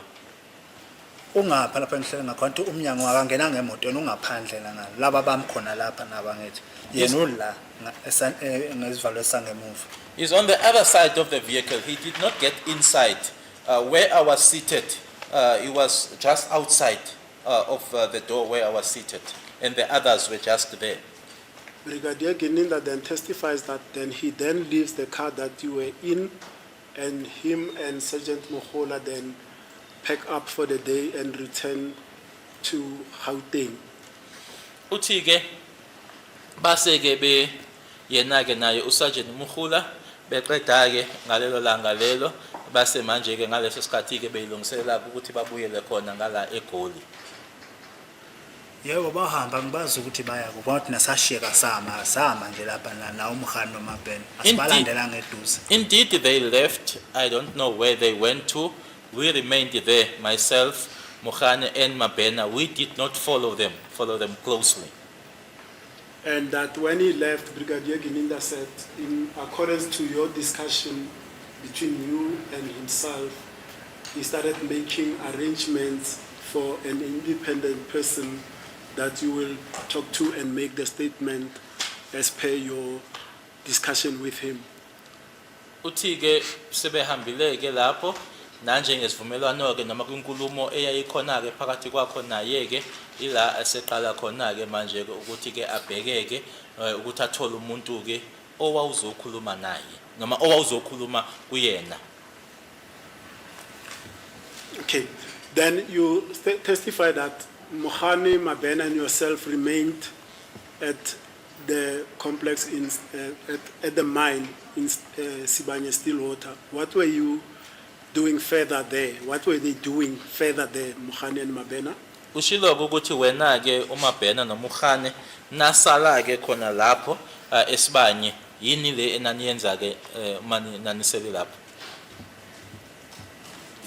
Ngingasho nje Nkosi ukuthi sasimile bephakathi emotweni behleli nathi emveni lokho ke imoto mayisuka lapho uMabhena waphuma wakhuluma nefoni beqeda ukukhuluma nefoni sasesijika ke bangibuza ukuthi indlela leyo ophumela le endleleni lesiqhame ngayiphuma ngabatsheta sigudle nale ibhande ngoba vele namateksi ahamba khona la sahamba. We remained there, my lord, and then after some time Mabhena then got out. He was on the phone, then came back. They then wanted to know which route to use, in other words, following the same route that we came in or with. I then informed them or told them which route to take, and also telling them that even the taxis were using the same route. Ngoba imoto mayihamba la wangibuza uMabhena ukuthi indlela eRustenburg ikuphi la ngithi mina ngeke ngikhombe indlela eRustenburg azange ngihambe ngendlela eRustenburg ngisuke eCartonville eRustenburg. Because as we were traveling, Mabhena wanted to know from me the route to Rustenburg. I then said to him, I never traveled from Carltonville to Rustenburg, so I would not be able to tell him. Now, Mr. Ntanzi, let me just pause and put this one to you. You are booked on the 19th of June 2020 at 8 a.m. and for all accounts, you spent the better part of the day in Sibanye Stillwater, Carltonville, correct? Angisho lokho okulandelayo kuwena ke nge-19 zika June 2020 uma ubhukwa ke noma ke ukhishwa ke isikhathi kwaku-8 okusho ukuthi nje ilanga nje lonke ke noma ke isikhathi nje esiningi ke wasichitha eCarltonville. Not ngene ayilo causes in 19. It was not a 19. Sorry? It was not a On the 19. 18th, sorry, Mr. Ntanzi. Fatigue is setting in on the 18th of June 2020, I'm sorry. Yebo ngingasho ukuthi le ngasi kwase ilanga ukubona time manje sekuyela khona kubatambama ngasasilokho sile eCartonville. Yes, I would say that one was able to see that it was now very good. It was going towards sunset, and we're still there in Carltonville. Ngoba ewest number 8 ahlala ngesikhathi eside lapha hlala khona isikhathi eside kungapha east lapha ku-medical. Because at number 8 we did not spend much time. Where we spent most of the time, it was at the east, at the medical side. Now, let me ask you, during that entire time, from 8 a.m. until you left Carltonville, did the police give you food to eat? Ngikubuze lokhu kusukela ngaso isikhathi abakhipha ngaso ke ngo-8 ekseni nahamba ke niya khona lapha yana ke Carltonville. Ngabe amaphoyisa akunika yini ukudla? Azange ngihle baba Ramsipile ngangizodla kanjani utshena uthi uyadelela phinde kwesibili ngapha ngigezi ilanga lesithathu lela ngigezi ngiboshwe nge-16 zi-17 ilanga lokho ngigezi zi-18 angigezile futhi angixuphe ngisho umlomo. I did not eat, Mr. Ramusipile. How would I have eaten when I was being told on the other side that I'm disrespectful? I did not eat, and for 3 days I did not take a bath. It was the 16th when I was arrested, the 17th, and now the 18th, and I did not even brush my teeth. Who told you that you were disrespectful? Ubani owayethi kuwena uyadelela? Nangalelanga ngiboshwa ngithi uMabhena washo kimi.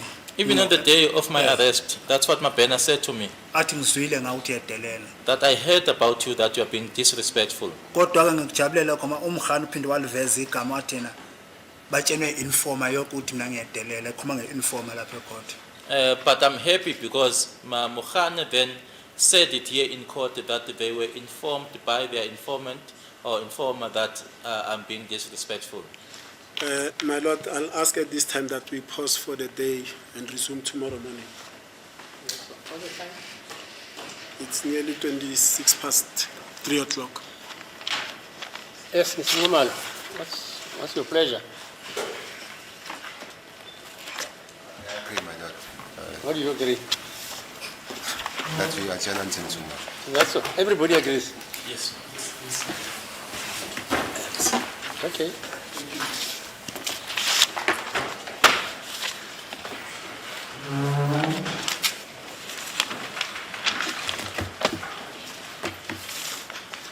All right, let's meet tomorrow. Yes.